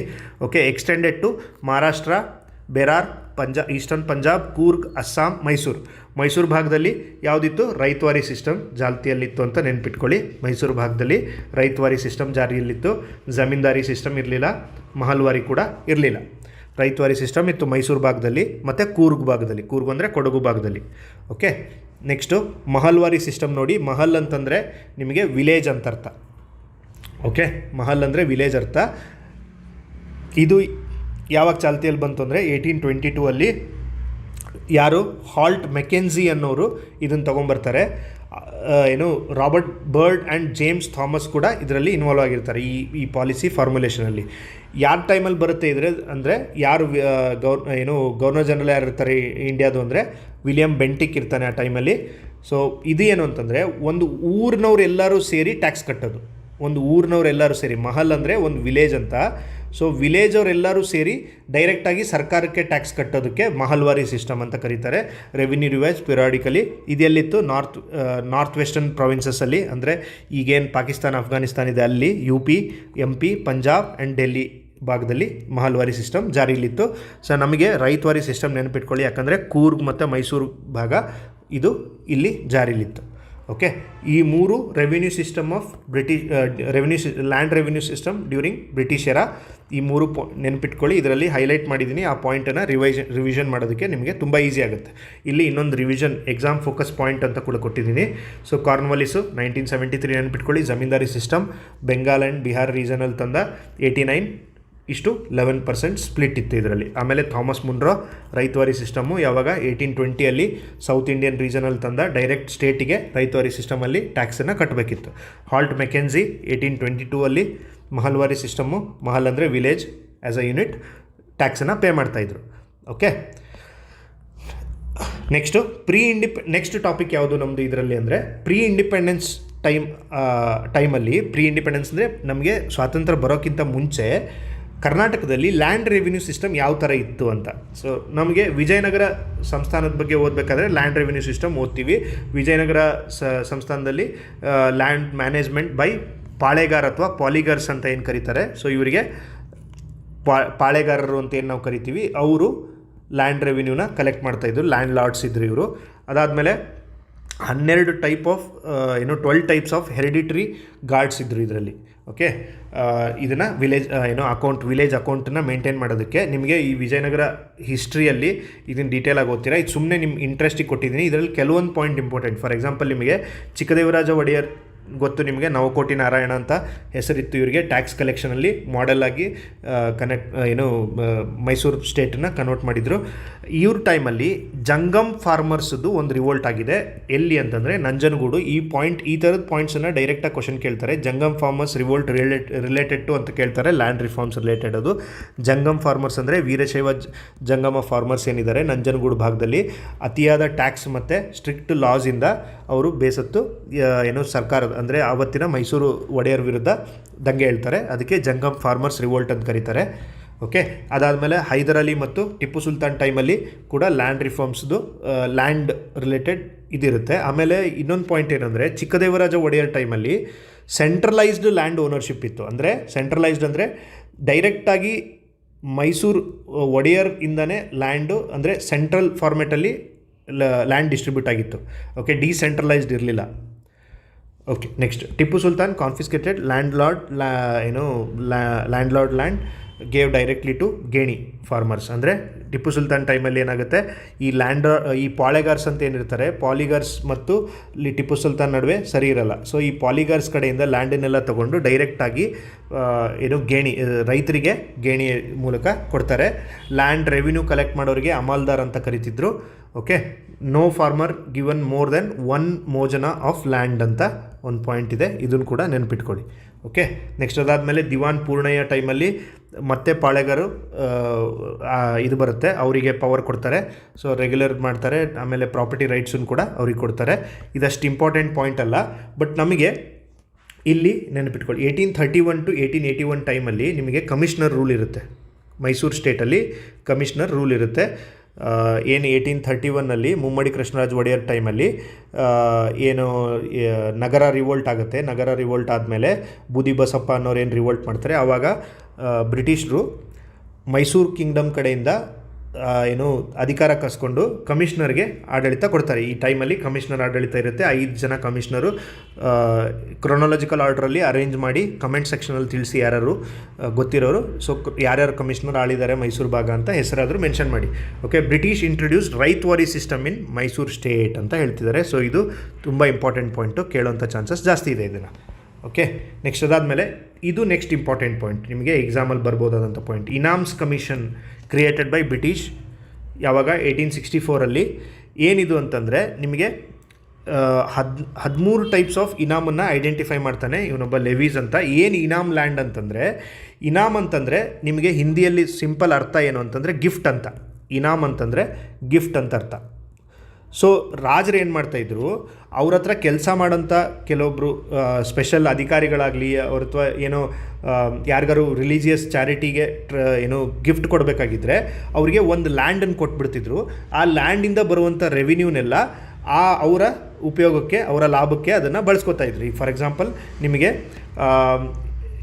ಪರ್ಸ್ನಲ್ ಬೆನಿಫಿಟಿಗೋಸ್ಕರ, ರಿಲಿಜಿಯಸ್ ಆ್ಯಂಡ್ ಚಾರಿಟೇಬಲ್ ಇದಕ್ಕೋಸ್ಕರ, ಆಮೇಲೆ ಇರಿಗೇಷನ್ ಆ್ಯಂಡ್ ಲೇಕ್ ಮೇಂಟೆನೆನ್ಸಿಗೋಸ್ಕರ, ರೂರಲ್ ಡೆವಲಪ್ಮೆಂಟಿಗೋಸ್ಕರ ಈ ಇನಾಮ್ ಲ್ಯಾಂಡ್ಸನ್ನು ಯೂಸ್ ಮಾಡ್ಕೋತಾಯಿದ್ರು. ಈ ಇನಾಮ್ ಲ್ಯಾಂಡ್ಸ್ ಏನಿದೆ ನಿಮಗೆ ಈಗ ಸ್ಟಾರ್ಟ್ ಆಗಿದ್ದು ಯಾವಾಗ, ಈ inams commission through inam land ಏನು ಸ್ಟಾರ್ಟ್ ಆಗಿದ್ದು, ಇದು ಕಂಟಿನ್ಯೂಸ್ ಆಗಿ ಬಂದು 1952 ಅಬಾಲಿಷನ್ ಆಗುತ್ತೆ inams act. Okay, Mysuru state land revenue code act 1888 ಇದು ಅಷ್ಟೇನು ಇಂಪಾರ್ಟೆಂಟ್ ಅಲ್ಲ. ಬಟ್ ಇಲ್ಲೊಂದು ಪಾಯಿಂಟ್ ನೆನಪಿಟ್ಕೊಳ್ಳಿ, first agrarian revolt in Karnataka ಎಲ್ಲಿ ಆಯಿತು ಅಂದರೆ ಅಂಕೋಲಾದಲ್ಲಿ, ಲೆಡ್ ಬೈ ದಿನಕರ್ ದೇಸಾಯಿ. ದಿನಕರ್ ದೇಸಾಯಿ ಬಗ್ಗೆ ಕೇಳಿರ್ತೀರ. ದಿನಕರ್ ದೇಸಾಯಿ ಅವರು ರೈತ ಮುಖಂಡರು. ಸೊ ಅಂಕೋಲಾದಲ್ಲಿ ಇವರು ಒಂದು ಅಗ್ರೇರಿಯನ್ ರಿವೋಲ್ಟನ್ನು, ಗೇಣಿ ಫಾರ್ಮರ್ ಸ್ಟ್ರಗಲ್ ಅಂತ ಕೂಡ ಕರೀತಾರೆ ಇದಕ್ಕೆ. ಓಕೆ, ನೆಕ್ಸ್ಟ್ ಅದಾದಮೇಲೆ ನಿಮಗೆ ಇನಾಮ್ ಬಗ್ಗೆ ನಾನು ಡಿಸ್ಕಷನ್ ಮಾಡಿದೆ. ಇನಾಮ್ ಲ್ಯಾಂಡ್ ಅಬಾಲಿಷನ್ ಆ್ಯಕ್ಟ್ ಯಾವಾಗ ಬಂದಿದೆ, 1952 ಇನ್ನು ಡೈರೆಕ್ಟಾಗಿ ಇಸ್ವಿ ಕೇಳ್ತಾರೆ. 1952 ಅಬಾಲಿಷನ್ ಆಗಿದ್ದು. Okay, religious charitable act 1955 abolished religious institutions inams ಅಂತ. ಸೊ ಇದು ಕೂಡ ಇಂಪಾರ್ಟೆಂಟು. ಅದಾದಮೇಲೆ ಓಕೆ, ನೆಕ್ಸ್ಟ್ ಪಾಯಿಂಟ್ ನಮ್ಮದು ಕಾಗೋಡು ಸತ್ಯಾಗ್ರಹದ ಬಗ್ಗೆ ಇದೆ. ಕಾಗೋಡು ಸತ್ಯಾಗ್ರಹ ತುಂಬ ಇಂಪಾರ್ಟೆಂಟು, ಒಂಥರ ವಾಟರ್ ಶೆಡ್ ಮೂಮೆಂಟ್ ಇನ್ ಕರ್ನಾಟಕ, ಏನೋ ಈ ಲ್ಯಾಂಡ್ ರಿಫಾರ್ಮ್ ಸ್ಟ್ರಗಲ್ ಅಂತ ಹೇಳ್ತಾರೆ. ಸೊ ಕಾಗೋಡು ಸತ್ಯಾಗ್ರಹನ ಇದನ್ನು ನೆಕ್ಸ್ಟ್ ಕ್ಲಾಸಲ್ಲಿ ಫುಲ್ ಡೀಟೇಲಾಗಿ ಡಿಸ್ಕಷನ್ ಮಾಡೋಣ. ಕಾಗೋಡು ಸತ್ಯಾಗ್ರಹದಿಂದ ನಮಗೆ ಮುಂದೆ ಕಾಗೋಡು ಸತ್ಯಾಗ್ರಹ ಆದಮೇಲೆ ಇಂಪಾರ್ಟೆಂಟ್ ಕಮಿಟಿಗಳು ಯಾವ್ದಾವ್ದು ಫಾರ್ಮ್ ಆಗಿತ್ತು ಅಂತ, JC ಕುಮಾರಪ್ಪ ಕಮಿಟಿ ಅಂತ ನಾವು ಮೇಲೊಂದು ನೋಡಿದ್ವಲ್ಲ. ಸೊ ಆ ಕುಮಾರಪ್ಪ ಕಮಿಟಿ ಇಲ್ಲಿದೆ. ಆ ಕುಮಾರಪ್ಪ ಕಮಿಟಿ ಏನು ರೆಕಮೆಂಡೇಷನ್ ಕೊಟ್ಟರು, ಅದು ಯಾವ ಥರ ಇಂಪ್ಲಿಮೆಂಟ್ ಆಯಿತು. BD ಜತ್ತಿ ಕಮಿಟಿ ಬಗ್ಗೆ ರೀಸೆಂಟಾಗಿ ಕ್ವಶನ್ ಕೇಳಿದ್ದಾರೆ, BD ಜತ್ತಿ ಕಮಿಟಿ ಬಗ್ಗೆ. ಸೊ ಇದನ್ನು ಕ್ರೊನಾಲಜಿಕಲ್ ಆರ್ಡ್ರಲ್ಲಿ ಅರೇಂಜ್ ಮಾಡಿ ಅಂತ ಕೇಳ್ತಾರೆ, ಯಾರಾದಮೇಲೆ ಯಾರು ಬಂದರು ಅಂತ. ಅದೇ ಥರ ಮೈಸೂರು ಟೆನೆನ್ಸಿ ಆ್ಯಕ್ಟ್ 1952 ಏನಿದೆ, ಇದನ್ನು ಕೆಲವೊಂದು ಪಾಯಿಂಟನ್ನು ಡಿಸ್ಕಷನ್ ಮಾಡೋಣ. ಅದಾದಮೇಲೆ 1961 ಆ್ಯಕ್ಟ್ ಬರುತ್ತೆ, ಅದನ್ನು ಡಿಸ್ಕಷನ್ ಮಾಡೋಣ. ತುಂಬ ಇದೆ ಇದರಲ್ಲಿ ಇನ್ನೂ ಡಿಸ್ಕಸ್ ಮಾಡೋದು. ಕಾಗೋಡು ಸತ್ಯಾಗ್ರಹ ಎಲ್ಲಿ ಅಂತಂದರೆ, ಕಾಗೋಡು ಯಾವ ತಾಲೂಕಲ್ಲಿದೆ, ಸಾಗರ ತಾಲೂಕು, ಶಿವಮೊಗ್ಗ ಜಿಲ್ಲೆಯಲ್ಲಿದೆ. ಇದು ಯಾವಾಗಾಯಿತು, ಫಸ್ಟ್ ಇದನ್ನು ನೆನಪಿಟ್ಕೋಬೇಕು. 1951 ಕಾಗೋಡು ಸತ್ಯಾಗ್ರಹ ಆಯಿತು. ಯಾಕಾಯಿತು ಅಂತಂದರೆ, ಇಲ್ಲಿ ಒಂದು ಕಮ್ಯುನಿಟಿ ಇರುತ್ತೆ, ದೀವಾ ಟ್ರೈಬ್ ಅಂತ ಕರಿತಾರೆ. ದೀವಾ ಕಮ್ಯುನಿಟಿ ಇರುತ್ತೆ, ದೀವಾ ಅನ್ನೋ ಒಂದು ಟ್ರೈಬ್ ಇರುತ್ತೆ. ಇವರು ಒಂದು ಕೊಳಗ ಪದ್ಧತಿ ಅಂತ ಒಂದು ಪದ್ಧತಿ ಇರುತ್ತೆ, ಕೊಳಗ ಪದ್ಧತಿ ಅಂತ. ಓಕೆ, ಕೊಳಗ ಪದ್ಧತಿ ಅಂದರೆ ನಿಮಗೆ ಶೇರು ಅಂತ ಏನು ಕರಿತೀರಿ, 1 ಸೇರು 2 ಸೇರು ಅಂತ ಏನು ಕರಿತೀರಿ. ಸೊ ಆ ಥರ ಕೊಳಗ ಇರುತ್ತೆ. ಅದರಲ್ಲಿ ನೀವು ಈಗ ಗೇಣಿ ಪದ್ಧತಿಲಿ ಏನಿರುತ್ತೆ, ಒಂದು ಲ್ಯಾಂಡಲ್ಲಿ 10 ಚೀಲ ಭತ್ತ ಬೆಳೆದ್ರೆ ಅದರಲ್ಲಿ ಫಸ್ಟಿಗೆ 3 ಚೀಲ ಕೊಡಬೇಕು ಅಂತಿರುತ್ತೆ. ಸಡನ್ನಾಗಿ ಏನು ಮಾಡ್ತಾರೆ, ಟ್ಯಾಕ್ಸ್ ಈ ಗೇಣಿದಾರರು ಏನಿರ್ತಾರೆ, ಜಮೀನ್ದಾರರು ಏನಿರ್ತಾರೆ, ಅವರು 3 ಬದಲು ನಮಗೆ 5 ಬೇಕು, ಅಥವಾ ಆ ಕೊಳಗನೇ ಸೈಜ್ ಚೇಂಜ್ ಮಾಡ್ತಾರೆ, ಕೊಳಗದ ಸೈಜ್ ಕೂಡ ಚೇಂಜ್ ಮಾಡಿರ್ತಾರೆ. ಆಮೇಲೆ ಜಾಸ್ತಿ ಟ್ಯಾಕ್ಸನ್ನು ಕೂಡ ಕಲೆಕ್ಟ್ ಮಾಡೋಕ್ಕೆ ಸ್ಟಾರ್ಟ್ ಮಾಡಿರ್ತಾರೆ. ಸೊ ಅದಕ್ಕೆ ಅದ್ರ ವಿರುದ್ಧವಾಗಿ ಈ ದೀವಾ ಕಮ್ಯುನಿಟಿ ಏನಿರುತ್ತೆ, ಇವರು ಫಾರ್ಮರ್ಸ್ ಇರ್ತಾರೆ. ಸೊ ಇವರೆಲ್ಲ ದಂಗೆ ಹೇಳ್ತಾರೆ. ಅದು ಕಾಗೋಡು ಸತ್ಯಾಗ್ರಹಕ್ಕೆ ಮೂಲ ಆಗುತ್ತೆ. ಓಕೆ, ಇದರಲ್ಲಿ ನೀವು ಏನೇನು ನೆನಪಿಟ್ಕೋಬೇಕು ಅಂದರೆ, ಕಾಗೋಡು ಸತ್ಯಾಗ್ರಹ ಯಾವ ಇಸ್ವಿಲಿ, 1951 ಫಸ್ಟ್ ಪಾಯಿಂಟ್ ನೆನಪಿಟ್ಕೋಬೇಕು. ಅದಾದಮೇಲೆ ಕಾಗೋಡು ಇದು ವರದಾ ರಿವರ್ ದಂಡೆ ಮೇಲಿದೆ. ಇದು ಲ್ಯಾಂಡ್ ರಿಫಾರ್ಮ್ಸಿಗೆ ಇಂಪಾರ್ಟೆಂಟ್ ಅಲ್ಲ, ಬಟ್ ಪ್ಲೀಸ್ ಕಮೆಂಟ್ ಬಾಕ್ಸಲ್ಲಿ ತಿಳಿಸಿ, ಈ ವರದಾ ರಿವರ್ ಏನಿದೆ ಇದು ಯಾವ ನದಿಯ ಟ್ರಿಬ್ಯೂಟರಿ ಆಗಿದೆ. ಓಕೆ, ಉಪನದಿಯಾಗಿದೆ. ಈ ವರದಾ ರಿವರ್ ಏನಿದೆ ಯಾವ ನದಿಯ ಉಪನದಿ ಅಂತ ಕಮೆಂಟ್ ಬಾಕ್ಸಲ್ಲಿ ತಿಳಿಸಿ. ಓಕೆ, ಈ ಕಾಗೋಡು ಸತ್ಯಾಗ್ರಹದಲ್ಲಿ ಏನು ಮೇನ್ ಆಬ್ಜೆಕ್ಟಿವ್ ಏನಿರುತ್ತೆ ಅಂದರೆ ಲ್ಯಾಂಡ್ ರಿಫಾರ್ಮ್ಸ್ ಇನ್ ಕರ್ನಾಟಕ. ಅಂದರೆ ಇದೇನು ಲ್ಯಾಂಡ್ ಇರುತ್ತೆ ಅದನ್ನು ಕರೆಕ್ಟಾಗಿ ರಿಫಾರ್ಮ್ಸ್ ಮಾಡಬೇಕು ನಾವು ಅನ್ನೋದು ಈ ದೀವಾ ಟ್ರೈಬ್ದು ಡಿಮ್ಯಾಂಡ್ ಇರುತ್ತೆ. ಅದ್ರ ಜೊತೆಗೆ ಲ್ಯಾಂಡ್ ಬಿಲಾಂಗ್ಸ್ ಟು ದ ಪ್ಲೋಮೆನ್ ಅಂತ, ಅಂದರೆ ಉಳುವವನೇ ಹೊಲದೊಡೆಯ ಅನ್ನೋದು ಇದರಲ್ಲಿ ಒಂದು ಘೋಷಣೆ ಕೂಗ್ತಾರೆ. ಅದಾದಮೇಲೆ ಈ ಲೀಡರ್ಸ್ ತುಂಬ ಇಂಪಾರ್ಟೆಂಟ್ ಇದರಲ್ಲಿ. ಈ Kagodu ಸತ್ಯಾಗ್ರಹದ main leader ಯಾರಂದರೆ H Ganapatiyappa ಅನ್ನೋರು. ಫಾರ್ಮರ್ ಅಸೋಸಿಯೇಷನ್ ಪ್ರೆಸಿಡೆಂಟ್ ಯಾರು ಇರ್ತಾರೆ ಆ ಟೈಮಲ್ಲಿ ಅಂದರೆ ಡಿ ಮಾಕಪ್ಪ ಅನ್ನೋರು. ಅದಾದಮೇಲೆ ಸೋಷಿಯಲ್ ಲೀಡರ್ ಯಾರು ಇನ್ವಾಲ್ವ್ ಆಗಿರ್ತಾರೆ, ಶಾಂತವೇರಿ ಗೋಪಾಲಗೌಡರು ಇದರಲ್ಲಿ ಇನ್ವಾಲ್ವ್ ಆಗಿರ್ತಾರೆ. ಇವರಿಗೆ ರಾಮ್ ಮನೋಹರ್ ಲೋಹಿಯಾ ಏನು ನಮ್ಮ ದೇಶದಲ್ಲಿ ಸೋಷಿಯಲ್ ರಿಫಾರ್ಮಿಸ್ಟ್ ಇದ್ದಾರೆ, ಇದು famous social reformist. So Ram Manohar Lohia ಅವರು ಕೂಡ ಈ ಕಾಗೋಡು ಸತ್ಯಾಗ್ರಹಕ್ಕೆ ಸಪೋರ್ಟ್ ಮಾಡ್ತಾರೆ. ಇದರಲ್ಲಿ ಕ್ವಶನ್ ಹೆಂಗೆ ಕೇಳಿದ್ದಾರೆ ಅಂದರೆ in which of the following satyagraha Ram Manohar Lohia involved ಅಂತ ಕೇಳ್ತಾರೆ. ಸೊ ರಾಮ್ ಮನೋಹರ್ ಲೋಹಿಯಾ ಅವರು ಕಾಗೋಡು ಸತ್ಯಾಗ್ರಹದಲ್ಲಿ ಪಾರ್ಟಿಸಿಪೇಟ್ ಮಾಡಿರ್ತಾರೆ. ಅದ್ರ ಜೊತೆಗೆ ಶಾಂತವರಿ ಗೋಪಾಲಗೌಡ ಕೂಡ ಸಪೋರ್ಟ್ ಮಾಡಿರ್ತಾರೆ. ಈ ಲೀಡ್ರ್ ಯಾರು ಈ ರಿವೋಲ್ಟ್ ಅಂದರೆ ಎಚ್ ಗಣಪತಿಯಪ್ಪ. ಇವ್ರದ್ದು ಹೆಸರದೆಲ್ಲ ತುಂಬ ಇಂಪಾರ್ಟೆಂಟು, ಈ ಹೆಸರುಗಳನ್ನ ಕೇಳ್ತಾರೆ ಎಕ್ಸಾಮಲ್ಲಿ. ಓಕೆ, ನೆಕ್ಸ್ಟು ಕಾಸ್ಡ್ ಬೈ ಹೇಳಿದ್ದೀನಿ ಏನು ಅಂತ. ಇದರಿಂದ ಏನಾಗುತ್ತೆ ಅಂದರೆ ನಿಮಗೆ ಫಾರ್ಮರ್ಸು ತಮ್ಮ ಹಕ್ಕುಗಳ ಬಗ್ಗೆ ಅವೇರ್ ಆಗ್ತಾರೆ. ನ್ಯಾಷನಲ್ ಲೆವೆಲಲ್ಲಿ ಈ ಕಾಗೋಡು ಸತ್ಯಾಗ್ರಹ ನ್ಯೂಸ್ ಆಗುತ್ತೆ. ಆಮೇಲೆ ಮೇಜರ್ ಅಗ್ರಿಕಲ್ಚರಲ್ ರಿಫಾರ್ಮ್ಸ್ಗೆ ಕೂಡ ಇದು ಮುಂದೆ ನಾಂದಿ ಆಡುತ್ತೆ. ಓಕೆ, ಕಾಗೋಡು ಸತ್ಯಾಗ್ರಹ ಆಯಿತು. ಕಾಗೋಡು ಸತ್ಯಾಗ್ರಹ ಆದಮೇಲೆ ನಮಗೆ ಮೇನ್ ಇಂಪಾರ್ಟೆಂಟ್ ಏನು ಡಿಸ್ಕಷನ್ ಮಾಡಬೇಕು ಅಂತಂದರೆ 1947 ನಂತರ ಲ್ಯಾಂಡ್ ರಿಫಾರ್ಮ್ಸಿಗೆ ತುಂಬ ಒತ್ತು ಕೊಡಬೇಕಾಗುತ್ತೆ. ಯಾಕಂದರೆ ಇಂಡಿಯಾದಲ್ಲಿ ಏನಾಗಿರುತ್ತೆ, ಎಲ್ಲ ಲ್ಯಾಂಡು ಜಮೀನ್ದಾರರು ಈ ಥರ ದೊಡ್ಡ ದೊಡ್ಡ ಪರ್ಸ್ನಾಲಿಟೀಸ್ ಕಡೆ ತುಂಬ ಲ್ಯಾಂಡ್ ಅವ್ರ ಹತ್ರನೇ ಇರುತ್ತೆ, ಜನಸಾಮಾನ್ಯರ ಹತ್ರ ಲ್ಯಾಂಡೇ ಇರಲ್ಲ. ಆಮೇಲೆ ಅಗ್ರಿಕಲ್ಚರಲ್ ಔಟ್ಪುಟ್ ಕೂಡ ತುಂಬ ಕಡಿಮೆ ಆಗಿರುತ್ತೆ. ಸೊ ಅದನ್ನೆಲ್ಲ ರಿಫಾರ್ಮ್ಸನ್ನು ಮಾಡಬೇಕು ಅಂಥೇಳಿ 1948ರಲ್ಲಿ ಗುಂಡಪ್ಪ ಗೌಡ ಕಮಿಟಿ ಅಂತ ಅನ್ನೋದನ್ನು ಕಮಿಟಿನ ಎಸ್ಟಾಬ್ಲಿಷ್ ಮಾಡ್ತಾರೆ ಕರ್ನಾಟಕ ಗೌರ್ಮೆಂಟ್ ಅವರು. ಸೊ 1948 ಗುಂಡಪ್ಪ ಗೌಡ ಕಮಿಟಿ, ಈ ನೆನಪಿಟ್ಕೋಬೇಕು. ಇವ್ರು ಏನು ಹೇಳ್ತಾರೆ ಅಂತಂದರೆ 1948ರಲ್ಲಿ ಈ ಇನಾಮ್ಸ್ ಲ್ಯಾಂಡನ್ನು ಅಬಾಲಿಷ್ ಮಾಡೋದಕ್ಕೆ ಹೇಳ್ತಾರೆ. ಈ ಕಮಿಟಿ ರೆಕಮೆಂಡೇಷನ್ ಮಾಡುತ್ತೆ. ನಾವಿಲ್ಲೇನು 1952 ಇನಾಮ್ಸ್ ಲ್ಯಾಂಡ್ ಇದೇನು ಅಬಾಲಿಷನ್ ಆಯಿತು, ಇದು ಯಾವ ಕಮಿಟಿ ರೆಕಮೆಂಡೇಷನಿಂದ ಆಯಿತು ಅಂತ ಕ್ವಶನ್ ಕೇಳ್ತಾರೆ. So Gundappa Gowda committee recommendation ಪ್ರಕಾರ ಈ ಇನಾಮ್ಸ್ ಲ್ಯಾಂಡ್ ಅಬಾಲಿಷನ್ ಆ್ಯಕ್ಟ್ 1952 ಬರುತ್ತೆ. ಈ ಗುಂಡಪ್ಪ ಗೌಡ ಕಮಿಟಿ ಈ ಇನಾಮ್ಸ್ ಲ್ಯಾಂಡನ್ನು ತೆಗೆದಾಕೋದ್ರಲ್ಲಿ ಒಳ್ಳೆ ಕೆಲಸ ಮಾಡುತ್ತೆ. ಆಮೇಲೆ ಇವ್ರು ಏನು ಮಾಡ್ತಾರೆ, ಎಲ್ಲ ರೆಂಟ್ ಲಾಸ್ನ ರಿವ್ಯೂ ಮಾಡಿ ಈ ರೆಕಮೆಂಡೇಷನ್ ಕೊಡ್ತಾರೆ. ಸೊ ಇದು ಡೈರೆಕ್ಟಾಗಿ ಕ್ವಶನ್ ಕೇಳ್ತಾರೆ ನಿಮಗೆ, ತುಂಬ ಇಂಪಾರ್ಟೆಂಟ್. ನೆಕ್ಸ್ಟ್ ಅದಾದಮೇಲೆ GC ಕುಮಾರಪ್ಪ ಕಮಿಟಿ ಅಂತ ಎಸ್ಟಾಬ್ಲಿಷ್ ಮಾಡ್ತಾರೆ. ಇದಕ್ಕೆ ಇನ್ನೊಂದು ಹೆಸರಿದೆ, ಕಾಂಗ್ರೆಸ್ ಅಗ್ರೇರಿಯನ್ ರಿಫಾರ್ಮ್ಸ್ ಕಮಿಟಿ ಅಂತ ಕೂಡ ಇದಕ್ಕೆ ಕರೀತಾರೆ. GC Kumarappa committee or Congress agrarian reforms committee ಅಂತ. ಸೊ ಇದು ಎರಡೂ ಹೆಸರು ಇಂಪಾರ್ಟೆಂಟ್. ನಿಮಗೆ ಡೈರೆಕ್ಟಾಗಿ Congress agrarian reforms committee chairman ಯಾರಾಗಿದ್ದರು ಅಂತ ಕೇಳಿಬಿಡ್ತಾರೆ. ಸೊ ಇದು GC ಕುಮಾರಪ್ಪ.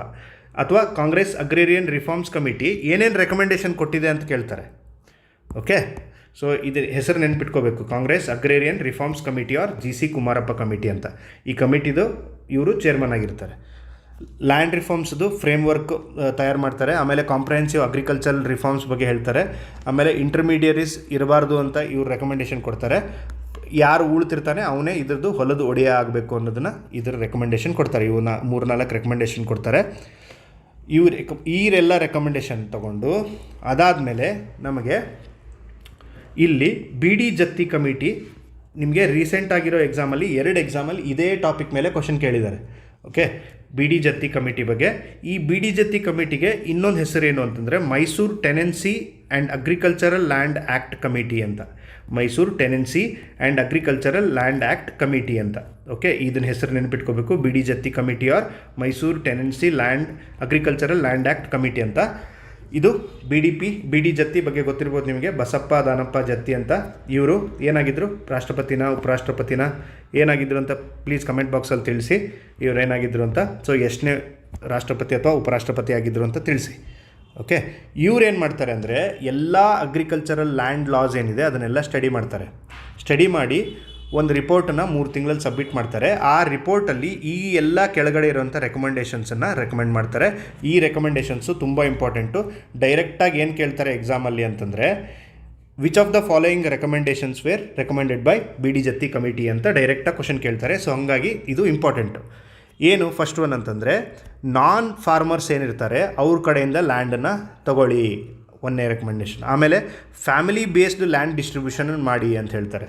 ಆಮೇಲೆ ಮ್ಯಾಕ್ಸಿಮಮ್ ಲ್ಯಾಂಡ್ ಹೋಲ್ಡಿಂಗನ್ನು ಲಿಮಿಟ್ ಒಂದು ಲಿಮಿಟ್ ತೊಗೊಂಬನ್ನಿ, ಇಷ್ಟು ಒಬ್ಬ ಪರ್ಸನ್ ಅಥವಾ ಒಂದು ಫ್ಯಾಮ್ಲಿ ಇಷ್ಟನ್ನು ಮಾತ್ರ ಲ್ಯಾಂಡ್ ತೊಗೋಬೋದು, ಅದ್ರ ಮೇಲಿದ್ದರೆ ಅವನು ಕೊಡಲೇಬೇಕು, ಬೇರೆದವ್ರಿಗೆ ಕೊಡಲೇಬೇಕು ಅಂತನೋ ಒಂದು ಲಾ ತೊಗೊಂಬನ್ನಿ ಅಂತಾರೆ. ಆಮೇಲೆ ಲೀಸಿಗೆ ಏನು ಕೊಡ್ತಿರ್ತಾರೆ ಲ್ಯಾಂಡನ್ನು, ನಿಮಗೆ ಗುತ್ತಿಗೆಗೆ ಏನು ಕೊಡ್ತಿರ್ತಾರೆ, ಗುತ್ತಿಗೆ ಆಧಾರದ ಮೇಲೆ ಏನು ಲ್ಯಾಂಡನ್ನು ಕೊಡ್ತಾ ಇರ್ತಾರೆ, ಸೊ ಅದನ್ನು ಕಂಪ್ಲೀಟಾಗಿ ಪ್ರೊಹಿಬಿಟ್ ಮಾಡಿ ಅಂತ ಹೇಳ್ತಾರೆ ಬಿಡಿ ಜತ್ತಿ ಕಮಿಟಿಯಲ್ಲಿ. ಓಕೆ. ಆಮೇಲೆ abolition of zamindari and tenancy ಅಂತ ಹೇಳ್ತಾರೆ. ಸೊ ಅಬಾಲಿಷನ್ ಆಫ್ ಜಮೀನ್ದಾರಿ ಸಿಸ್ಟಮ್ನ ಪೂರ್ತಿ ತೆಗೆದಾಕಿ ಅಂತ ಹೇಳ್ತಾರೆ. ಆಮೇಲೆ ಯಾರು ಉಳ್ತಿರ್ತಾರೆ ಅವರೇ ಓನರ್ ಆಗಬೇಕು ಅಂತ ಹೇಳ್ತಾರೆ. Compensation to displaced landlords ಅಂತ ಹೇಳ್ತಾರೆ. ಅಂದರೆ ಯಾರು ಜಮೀನ್ದಾರ ಕಡೆಯಿಂದ ಹೆಚ್ಚಿಗೆ ಲ್ಯಾಂಡ್ ಇದೆ ಅಂಥೇಳಿ ಅದನ್ನು ಬೇರೆದವ್ರಿಗೆ ಕೊಟ್ಟಿದ್ದರೆ ಈ ಜಾಗದ ಬದಲು ಅವರಿಗೆ ದುಡ್ಡಿನ ಫಾರ್ಮ್ಯಾಟಲ್ಲಿ ನೀವು ಕಾಂಪನ್ಸೇಷನನ್ನು ಕೊಡಿ ಅಂತ ರೆಕಮೆಂಡೇಷನ್ ಕೊಡ್ತಾರೆ. ಇದೆಲ್ಲ ರೆಕಮೆಂಡೇಷನ್ನು ತುಂಬ ಇಂಪಾರ್ಟೆಂಟು. ನಿಮಗೆ ಡೈರೆಕ್ಟಲ್ಲಿ ಇದನ್ನು ಸ್ಟೇಟ್ಮೆಂಟ್ ವೈಸ್ ಕೊಟ್ಟು ಇದ್ರ ಬಗ್ಗೆ ಕ್ವಶನ್ ಕೇಳ್ತಾರೆ, ತುಂಬ ಇಂಪಾರ್ಟೆಂಟ್ ಅದಕ್ಕೆ. ಓಕೆ. ಬಿಡಿ ಜತ್ತಿ ಕಮಿಟಿ ರೆಕಮೆಂಡೇಷನ್ಸ್ ಇದು ತುಂಬ ಇಂಪಾರ್ಟೆಂಟ್ ನೋಡಿ. Gundappa Gowda committee, G C Kumarappa committee and ಬಿಡಿ ಜತ್ತಿ ಕಮಿಟಿ, ಈ 3 ಕಮಿಟಿ ಬಗ್ಗೆ ಡಿಸ್ಕಷನ್ ಮಾಡಿದ್ವಿ. ಅದಾದಮೇಲೆ ನಾವು ಮೈಸೂರು ಟೆನೆನ್ಸಿ ಆ್ಯಕ್ಟ್ 1952 ಬಗ್ಗೆ ಡಿಸ್ಕಷನ್ ಮಾಡೋಣ. ಇಲ್ಲಿಂದ ನಮ್ಮದು ಆ್ಯಕ್ಟ್ ಬಗ್ಗೆ ಡಿಸ್ಕಷನ್ ಮಾಡೋಕ್ಕೆ ಸ್ಟಾರ್ಟ್ ಮಾಡೋಣ. ಈ ಮೈಸೂರು ಟೆನೆನ್ಸಿ ಆ್ಯಕ್ಟ್ 1952 ಏನಿದೆ, this is the first land standardisation act in Karnataka ಅಂತ ಕೇಳ್ತಾರೆ. ಇದನ್ನೇ ಡೈರೆಕ್ಟಾಗಿ ಕ್ವಶನ್ ಕೇಳ್ತಾರೆ, which is the first land standardisation act in Karnataka ಅಂತ ಕೇಳ್ತಾರೆ. Mysore tenancy act 1952 is the first land standardisation act in Karnataka. Okay. It is linked to Mysore land revenue act 1888. Okay. ಇದರಲ್ಲಿ ನಿಮಗೆ ಫಸ್ಟಿಗೆ ಏನಾಗಿರುತ್ತೆ, ಬಳ್ಳಾರಿ ಡಿಸ್ಟಿಕ್ ಇದರಲ್ಲಿ ಇನ್ಕ್ಲೂಡ್ ಆಗಿರಲ್ಲ. 1955 ಆದಮೇಲೆ ಬಳ್ಳಾರಿ ಇನ್ಕ್ಲೂಡ್ ಆಗುತ್ತೆ. ಯಾಕಂದರೆ ನಿಮಗೆ ಸ್ಟೇಟ್ ರಿಆರ್ಗನೈಸೇಷನ್ ಕಮಿಟಿ ಇದರಲ್ಲಿ ಏನು ಮಾಡ್ತಾರೆ, ಮಿಶ್ರಾ ಕಮಿಟಿ ಅಂತ ಒಂದು ಮಾಡಿರ್ತಾರೆ. ಮಿಶ್ರಾ ಕಮಿಟಿ ರೆಕಮೆಂಡೇಷನ್ ಏನು ಕೊಡುತ್ತೆ ಅಂದರೆ ಬಳ್ಳಾರಿನ ಕರ್ನಾಟಕಕ್ಕೆ ಸೇರಿಸಿ ಅಂತ ರೆಕಮೆಂಡೇಷನ್ ಕೊಡ್ತಾರೆ. ಮಿಶ್ರಾ ಕಮಿಟಿ ರೆಕಮೆಂಡೇಷನ್ ಪ್ರಕಾರ ಬಳ್ಳಾರಿನ ಇದನ್ನು ಡೈರೆಕ್ಟಾಗಿ ಹಿಂಗೂ ಕೇಳ್ತಾರೆ. ಇದು ನಿಮಗೆ ಈ ಲ್ಯಾಂಡ್ ರಿಫಾರ್ಮ್ಸ್ ರಿಲೇಟೆಡ್ ಟಾಪಿಕ್ ಅಲ್ಲ, ಬಟ್ ಪೋಸ್ಟ್ ಇಂಡಿಪೆಂಡೆನ್ಸ್ ಕರ್ನಾಟಕದಲ್ಲಿ ಇದು ಇಂಪಾರ್ಟೆಂಟ್ ಆಗುತ್ತೆ. ಮಿಶ್ರಾ ಕಮಿಟಿ ರೆಕಮೆಂಡೇಷನ್ ಪ್ರಕಾರ ಬಳ್ಳಾರಿನ ಕರ್ನಾಟಕಕ್ಕೆ ಸೇರಿಸಿ ಅಂತ ರೆಕಮೆಂಡೇಷನ್ ಕೊಟ್ಟಿರ್ತಾರೆ. ಸೊ ಬಳ್ಳಾರಿ ಸೇರಿದ ಮೇಲೆ ಆಮೇಲೆ ಬಳ್ಳಾರಿಗೆ ಕೂಡ ಇದು ಅಪ್ಲೈ ಆಗುತ್ತೆ. ಓಕೆ.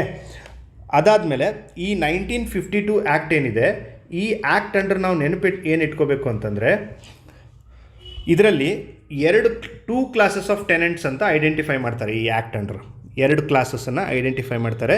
ಯಾರು ಅಂತಂದರೆ, ಒಂದು ಪರ್ಮನೆಂಟ್ ಟೆನೆಂಟ್ ಅಂತ ಐಡೆಂಟಿಫೈ ಮಾಡಿದ್ರೆ, ಇನ್ನೊಂದು ಖಾದೀಮ್ ಟೆನೆಂಟ್ಸ್ ಅಂತ ಅಥವಾ ಖದೀಮ್ ಟೆನೆಂಟ್ಸ್ ಅಂತ ಐಡೆಂಟಿಫೈ ಮಾಡ್ತಾರೆ. ಏನು ಪರ್ಮನೆಂಟ್ ಟೆನೆಂಟ್ಸ್ ಅಂತಂತಂದರೆ, 12 ವರ್ಷಕ್ಕಿಂತ ಹೆಚ್ಚಿಗೆ ಅಥವಾ ತುಂಬ ಹಿಂದೆಯಿಂದ ಯಾರ್ಯಾರು ಒಂದು ಲ್ಯಾಂಡನ್ನು ಹೋಲ್ಡ್ ಮಾಡಿರ್ತಾರೆ, ಗೇಣಿದಾರರಿರ್ತಾರೆ, ಸೊ ಅವ್ರಿಗೆ ಪರ್ಮನೆಂಟ್ ಟೆನೆಂಟ್ ಅಂತ ಕೊಡ್ತಾರೆ. ಅವ್ರನ್ನ ಒಂದು ಕ್ಲಾಸನ್ನು ಮೆನ್ಷನ್ ಮಾಡ್ತಾರೆ. 12 ವರ್ಷದ ಒಳಗಡೆ ಯಾರ್ಯಾರು ಇರ್ತಾರೆ ಅವ್ರನ್ನೆಲ್ಲ ಖದೀಮ್ ಟೆನೆಂಟ್ಸ್ ಅಂತ, ಇದು ಗೇಣಿದಾರ ಅಂತ ಐಡೆಂಟಿಫೈ ಮಾಡ್ತಾರೆ. ಸೊ ಇದನ್ನ ಕ್ವಶನ್ ಹೆಂಗೆ ಕೇಳ್ತಾರೆ ಅಂದರೆ, ಇದು ಏನೋ ಎಷ್ಟು ಕ್ಲಾಸ್ ಆಗಿ ಡಿವೈಡ್ ಮಾಡಿದ್ದಾರೆ ಇದರಲ್ಲಿ ಅಂತ ಡೈರೆಕ್ಟಾಗಿ ಕೇಳ್ತಾರೆ. ಸೊ ಪರ್ಮನೆಂಟ್ ಟೆನೆಂಟ್ ಅಂತ ಒಬ್ಬರು ಇರ್ತಾರೆ, ಖದೀಮ್ ಟೆನೆಂಟ್ಸ್ ಅಂತ ಎರಡು ಕ್ಯಾಟಗರಿಯಾಗಿ ಡಿವೈಡ್ ಮಾಡಿದ್ದಾರೆ. ಈ 1952 ಆ್ಯಕ್ಟ್ ಏನಿದೆ, 1952 ಆ್ಯಕ್ಟು ಇದು ನಿಮಗೆ 54ಅಲ್ಲಿ ಒಂದು ಸಲ ಅಮೆಂಡ್ಮೆಂಟ್ ಆಗುತ್ತೆ. 1952 ಆ್ಯಕ್ಟ್ ಏನಿದೆ ಇದು 54ಅಲ್ಲಿ ಒಂದು ಸಲ ಅಮೆಂಡ್ಮೆಂಟ್ ಆಗುತ್ತೆ. ಅಂದರೆ 1952 4ಅಲ್ಲಿ ಒಂದು ಸಲ ಅಮೆಂಡ್ಮೆಂಟ್ ಆಗುತ್ತೆ. 1957ಅಲ್ಲಿ ಒಂದು ಸರಿ ಅಮೆಂಡ್ಮೆಂಟ್ ಆಗುತ್ತೆ. ಓಕೆ. 1954ಅಲ್ಲಿ ಒಂದು ಸರಿ ಅಮೆಂಡ್ಮೆಂಟ್ ಆಗುತ್ತೆ. 1957ಅಲ್ಲಿ ಒಂದು ಸರಿ ಅಮೆಂಡ್ಮೆಂಟ್ ಆಗುತ್ತೆ. 1961ಅಲ್ಲಿ ಹೊಸ ಆ್ಯಕ್ಟೇ ಬರುತ್ತೆ ಆಮೇಲೆ. ಓಕೆ. 1954ಅಲ್ಲಿ ಏನು ಅಮೆಂಡ್ಮೆಂಟ್ ಆಯಿತು ಅಂತಂದರೆ, ಈ 2 ಕ್ಯಾಟಗರೀಸ್ ಇರುತ್ತಲ್ಲ ಇದರಲ್ಲಿ, ಪರ್ಮನೆಂಟ್ ಟೆನೆಂಟ್ಸ್ ಆ್ಯಂಡ್ ಖದೀಮ್ ಟೆನೆಂಟ್ಸ್ ಅಂತ, ಇದನ್ನು 3 ಕ್ಯಾಟಗರಿಯಾಗಿ ಕನ್ವರ್ಟ್ ಮಾಡ್ತಾರೆ. First protected tenants, unprotected tenants and common tenant ಅಂತ 3 ಕ್ಯಾಟಗರಿಯಾಗಿ ಡಿವೈಡ್ ಮಾಡ್ತಾರೆ. ಏನು ಪ್ರೊಟೆಕ್ಟೆಡ್ ಟೆನೆಂಟ್ ಅಂತಂದರೆ, 9 ವರ್ಷಕ್ಕಿಂತ ಹೆಚ್ಚಿಗೆ ಯಾರ್ಯಾರು ಕಂಟಿನ್ಯೂಸ್ ಆಗಿ ಕಲ್ಟಿವೇಷನ್ ಮಾಡ್ತಿರ್ತಾರೆ ಅವರಿಗೆ ಪರ್ಮನೆಂಟ್ ಟೆನೆಂಟ್ ಅಂತ ಹೆಸರು ಕೊಡ್ತಾರೆ. ಅನ್ಪ್ರೊಟೆಕ್ಟೆಡ್ ಟೆನೆಂಟ್ ಅಂತಂದರೆ 5 ವರ್ಷಕ್ಕಿಂತ ಹೆಚ್ಚಿಗೆ 9 ವರ್ಷದ ಒಳಗೆ ಯಾರ್ಯಾರು ಏನು ನಿಮ್ಮ ಕಲ್ಟಿವೇಷನ್ ಮಾಡ್ತಾ ಇರ್ತಾರೆ, ವ್ಯವಸಾಯ ಮಾಡ್ತಾ ಇರ್ತಾರೆ, ಸೊ ಅವರಿಗೆ ಅನ್ಪ್ರೊಟೆಕ್ಟೆಡ್ ಟೆನೆಂಟ್ ಅಂತ ಹೆಸರು ಕೊಡ್ತಾರೆ. 5 ವರ್ಷಕ್ಕಿಂತ ಒಳಗಡೆ ಇರೋವಂಥ ಎಲ್ಲರಿಗೂ ಏನಂದರೆ ಕಾಮನ್ ಆರ್ ಆರ್ಡಿನರಿ ಟೆನೆಂಟ್ ಅಂತ 3 ಕ್ಯಾಟಗರಿಯಾಗಿ ಡಿವೈಡ್ ಮಾಡ್ತಾರೆ ಇದರಲ್ಲಿ. ಸೊ ಇಷ್ಟು ಮಾತ್ರ ನೆನ್ಪಿಟ್ಕೊಳ್ಳಿ. ನಿಮಗೆ ಇನ್ನೊಂದು ಏನು ಇಂಪಾರ್ಟೆಂಟ್ ಅಂದರೆ, ರೀಸೆಂಟ್ ಆಗಿರೋ ಚೇಂಜಸ್ ಮೇಲೆ ಲ್ಯಾಂಡ್ ರಿಫಾರ್ಮ್ಸಲ್ಲಿ ಕ್ವಶನ್ ಬರುತ್ತೆ. ಇಲ್ಲಾಂದರೆ ಒಂದು ಸ್ಟ್ಯಾಟಿಕ್ ಪೋರ್ಷನ್ ಏನು 1961 ಆ್ಯಕ್ಟ್ ಅಂಡರ್ ಏನೇನಿದೆ, ಸೊ ಇದು ಅಥವಾ ಇದರ ಅಮೆಂಡ್ಮೆಂಟ್ಸ್ ಮೇಲೆ ತುಂಬ ಕ್ವಶನ್ಸ್ ಬರುತ್ತೆ. ಇದೆಲ್ಲ ಏನು ಅಂತಂದರೆ ನಿಮಗೆ ಇಂಪಾರ್ಟೆಂಟ್ ಅಲ್ಲ ಅಂತಲ್ಲ, ಆದರೆ ಒಂದು ಸಾರಿ ನೋಡ್ಕೊಂಡಿರಬೇಕು. ಅಕಸ್ಮಾತಾಗಿ ಈ ಇದ್ರ ಮೇಲೆ ಕ್ವಶನ್ ಕೇಳಿದಾಗ ನಿಮಗೆ ಗೊತ್ತಿರಬೇಕು. ಸೊ ನಿಮಗೆ ಏನು ಡಿಸ್ಕಸ್ ಮಾಡಿದೆ, 1952 ಆ್ಯಕ್ಟ್ ಅಂಡರಲ್ಲಿ 2 ಕ್ಲಾಸ್ ಆಗಿ ಡಿವೈಡ್ ಮಾಡಿರ್ತಾರೆ, ಪರ್ಮನೆಂಟ್ ಟೆನೆಂಟ್ ಆ್ಯಂಡ್ ಖದೀಮ್ ಟೆನೆಂಟ್ ಅಂತ. 54 ಅಮೆಂಡ್ಮೆಂಟ್ ಮಾಡಿದಾಗ 1954 ಅಮೆಂಡ್ಮೆಂಟ್ ಮಾಡಿದಾಗ 3 ಡಿವಿಷನ್ ಮಾಡ್ತಾರೆ, protected tenant, unprotected tenant and common tenant ಅಂತ. ಓಕೆ, ಈ 3 ಡಿವೈಡ್ ಮಾಡ್ತಾರೆ. ಅದಾದಮೇಲೆ 1957 ಮತ್ತೆ ಇನ್ನೊಂದು ಸಾರಿ ಅಮೆಂಡ್ಮೆಂಟ್ ಮಾಡ್ತಾರೆ. ಇದರಲ್ಲಿ ಏನು ಹೇಳ್ತಾರೆ ಅಂದರೆ, ಈ ಲ್ಯಾಂಡ್ ಟ್ರಾನ್ಸ್ಫರ್ ಏನು ಮಾಡ್ತೀರಿ ಲ್ಯಾಂಡ್ ರಿಫಾರ್ಮ್ಸಲ್ಲಿ, ಲ್ಯಾಂಡ್ ಈಗ ಹೆಚ್ಚಿಗೆ ಇರುವಂಥ ಲ್ಯಾಂಡನ್ನು ಏನು ಟ್ರಾನ್ಸ್ಫರ್ ಮಾಡ್ತಾ ಇರ್ತೀರಿ, ಇದನ್ನು ರಿಟರ್ನ್ ಫಾರ್ಮೇಟಲ್ಲಿ ನೀವು ತೊಗೋಬೇಕು. ಈ ಲ್ಯಾಂಡು ಇವ್ರಿಗೆ ಸೇರಿದ್ದು ಅಂತ ರಿಟರ್ನ್ ಫಾರ್ಮೇಟಲ್ಲಿ ಇರಬೇಕು. ಬರೀ ಬಾಯಿ ಮಾತಿಂದ ಇದ್ದರೆ ಇದು ಎಲ್ಲೂ ಕೋರ್ಟಲ್ಲಿ ಸ್ಟ್ಯಾಂಡ್ ಆಗಲ್ಲ ಅಂತ. ಓಕೆ, ಆಮೇಲೆ ಏನಾದ್ರು ಟ್ರಾನ್ಸ್ಫರ್ ಮಾಡಿದಾಗ, ಲ್ಯಾಂಡ್ ಟ್ರಾನ್ಸ್ಫರ್ ಮಾಡಿದಾಗ ಅದನ್ನು ಅಮಾಲ್ದಾರ್ ಆಫೀಸ್ ಏನಿರುತ್ತೆ, ತಹಶೀಲ್ದಾರ್ ಆಫೀಸ್ ಅಂತ ಏನು ಕರಿತೀರಿ, ಸೊ ಆ ಆಫೀಸಲ್ಲಿ ರಿಜಿಸ್ಟ್ರೇಷನ್ ಮಾಡಿಸ್ಬೇಕು ಅಂತ ಹೇಳ್ತಾರೆ. ಓಕೆ, ಆಮೇಲೆ ಸೀಡೆಡ್ ಲ್ಯಾಂಡ್ ಏನು ಬಿಟ್ಕೊಟ್ಟಿರುವಂಥ ಲ್ಯಾಂಡು ಅಕಸ್ಮಾತ್ ಯಾರಿಗೂ ಸೇರಿಲ್ಲ ಅಂದರೆ ಗೌರ್ಮೆಂಟ್ ಅದನ್ನು ಅಡ್ಮಿನಿಸ್ಟ್ರೇಷನ್ ಮಾಡುತ್ತೆ, ಗೌರ್ಮೆಂಟ್ ಅಂಡರ್ ಬರುತ್ತೆ ಇದು ಅಂತ. ಓಕೆ, ಇದು ಈ 1957 ಅಂಡರಲ್ಲಿ ಇರುತ್ತೆ. ಆಮೇಲೆ 54 ನಾವು ಇನ್ನೊಂದು ಸ್ವಲ್ಪ ಪಾಯಿಂಟ್ ಏನು ಡಿಸ್ಕಸ್ ಮಾಡ್ಬೋದು ಅಂತಂದರೆ, ಈ 54 ಅಮೆಂಡ್ಮೆಂಟಲ್ಲಿ ಏನು ಹೇಳ್ತಾರೆ, ಮ್ಯಾಕ್ಸಿಮಮ್ ಪರ್ಚೇಸಬಲ್ ಲ್ಯಾಂಡ್ ಏನಿರುತ್ತೆ 25 ಎಕರೆ ಮಾತ್ರ, 25 ಎಕರೆಗಿಂತ ಕಡಿಮೆ ಮಾತ್ರ ಪರ್ಚೇಸ್ ಮಾಡ್ಬೋದು. ಈಗ ಪರ್ಚೇಸ್ ಇನ್ ದ ಸೆನ್ಸ್ ಹೆಂಗೆ ಅಂದರೆ, ಈಗ ಒಬ್ಬ ಜಮೀನ್ದಾರ ಹತ್ರ 500 ಎಕರೆ ಜಮೀನಿರುತ್ತೆ. 500 ಎಕರೆ ಜಮೀನಲ್ಲಿ ಸರ್ಕಾರ ಏನು ಹೇಳುತ್ತೆ, 200 ಎಕರೆ ಮಾತ್ರ ನೀನು ಇಟ್ಕೋಬೋದು, 300 ಎಕರೆ ನೀನು ಬಿಟ್ಕೊಡ್ಬೇಕಾಗುತ್ತೆ ಅಂತ ಹೇಳ್ತಾರೆ. ಸೊ ಈ ಆ್ಯಕ್ಟ್ ಅಂಡ್ರು, ಸೊ 300 ಎಕರೆಯಲ್ಲಿ ಒಬ್ಬ ಪರ್ಸನಿಗೆ ನೀವು 25 ಎಕರೆ ಮಾತ್ರ ಒಬ್ಬ ದುಡ್ಡು ಕೊಟ್ಟು, ಈ ಜಮೀನ್ದಾರರಿಗೆ ದುಡ್ಡು ಕೊಟ್ಟು ಈ 25 ಎಕರೆ ಮಾತ್ರ ತೊಗೋಬೋದು. ಈ 300 ಎಕರೆ ನಾನು ತೊಗೋತೀನಿ ಅಂದರೆ ಬರಲ್ಲ. So maximum standard acre 25 acre. Land lord must retain minimum 25 to 100 acre ಅಂತ ಹೇಳಿದ್ದಾರೆ. ಸೊ 25ರಿಂದ 100 ಎಕರೆವರೆಗೂ ಇಟ್ಕೋಬೋದು. ಟೆನೆಬಲ್ ಹೋಲ್ಡಿಂಗ್ ಅಂತ ಕರೀತಾರೆ ಇದಕ್ಕೆ. ಆಮೇಲೆ ಆಫ್ಟರ್ ಪರ್ಚೇಸ್, ಈಗ ಒಂದು ಲ್ಯಾಂಡನ್ನು ತೊಗೊಂಡ್ರೆ, ಈಗ 25 ಎಕರೆ ತೊಗೊಂಡ್ರೆ ಒಬ್ಬ ಯಾರು, no right to transfer by sale, gift or donation. ಈ 25 ಎಕರೆ ಜಮೀನನ್ನು ಅವ್ನು ಯಾರಿಗೂ ಮಾರಕ್ಕೆ ಬರಲ್ಲ, ಆಮೇಲೆ ಇದನ್ನು ಗಿಫ್ಟಾಗಿ ಕೊಡೋಕ್ಕೆ ಬರಲ್ಲ, ಡೊನೇಷನ್ ಅಂತಲೂ ಕೊಡೋಕ್ಕೆ ಬರಲ್ಲ. ಸೊ ಇದರಲ್ಲಿ ವ್ಯವಸಾಯ ಮಾಡಲೇಬೇಕು ಅವನು ಅಂತ ಅರ್ಥ. ಓಕೆ, ನೆಕ್ಸ್ಟ್ ಅದಾದಮೇಲೆ ರೆಂಟ್ ಎಷ್ಟಿರುತ್ತೆ ಅಂತಂದರೆ, ಇದು ನಿಮಗೆ ಮೇನ್ ಕ್ರಾಪ್ ಏನಿರುತ್ತೆ ಅದ್ರದ್ದು 1/3 ಇರುತ್ತೆ. ಇದು 1/3 ಮೈದಾನ ರೀಜನಲ್ಲಿ 1/3 ಇರುತ್ತೆ. ಅದಾದಮೇಲೆ ನಿಮಗೆ ಇರಿಗೇಟೆಡ್ ಲ್ಯಾಂಡ್ದು 1/4 ಇರುತ್ತೆ. ಮಲೆನಾಡು ರೀಜನಲ್ಲಿ 1/4 ಇರುತ್ತೆ. ಅದರ್ ರೀಜನಲ್ಲಿ 1/5 ಇರುತ್ತೆ. ಓಕೆ, ಅಷ್ಟು ಇಂಪಾರ್ಟೆಂಟ್ ಅಲ್ಲ, ಬಟ್ ಒಂದು ಸಾರಿ ನೋಡ್ಕೊಂಡಿರಿ. ಲೀಸ್ ಏನಂತಂದರೆ, ನಿಮಗೆ 12 ವರ್ಷಕ್ಕಿಂತ ಹೆಚ್ಚಿಗೆ ಇದ್ದರೆ, ಲೀಸ್ ಇದ್ದರೆ tenant declared as land owner ಅಂತ. ಈಗ 12 ವರ್ಷಕ್ಕಿಂತ ಜಾಸ್ತಿ ಟೈಮ್ಗೆ ಯಾರು ಒಬ್ಬರು ಆ ಹೊಲದಲ್ಲಿ ವ್ಯವಸಾಯ ಮಾಡ್ತಾಯಿದ್ರೆ ಆ ಜಾಗ ಅವನೇ ಓನರ್, ಯಾರು ಉಳ್ತಿರ್ತಾನೆ ಅವನೇ ಈ ಹೊಲದ ಒಡೆಯ ಅಂತ ಡಿಕ್ಲೇರ್ ಮಾಡಲಾಗುತ್ತೆ. ಸೊ 12 ವರ್ಷ ನೆನಪಿಟ್ಕೊಳ್ಳಿ, ಈ ಪಾಯಿಂಟ್ ಇಂಪಾರ್ಟೆಂಟ್ ನಿಮಗೆ. 12 ವರ್ಷದ ಪಾಯಿಂಟು ಇಂಪಾರ್ಟೆಂಟ್. ಓಕೆ, ಇಷ್ಟದಾದಮೇಲೆ ನಮಗೆ ನೆಕ್ಸ್ಟ್ ಪಾಯಿಂಟ್ ಯಾವುದು ಅಂತಂದರೆ 1961 ಆ್ಯಕ್ಟು. 1961 ಆ್ಯಕ್ಟು ತುಂಬ ಇಂಪಾರ್ಟೆಂಟು. ಈ ಆ್ಯಕ್ಟ್ ಮೇಲೆ ಸುಮಾರು ಸಾರಿ ಕ್ವಶನ್ ಬರುತ್ತೆ. ಈ ಆ್ಯಕ್ಟ್ ಏನಂದರೆ 1974 ಒಂದು ಸಾರಿ ಅಮೆಂಡ್ಮೆಂಟ್ ಆಗಿದೆ. ಇದಕ್ಕೆ ದೇವರಾಜ್ ರಿಫಾರ್ಮ್ಸ್ ಅಮೆಂಡ್ಮೆಂಟ್ ಅಂತ ಕರೀತಾರೆ.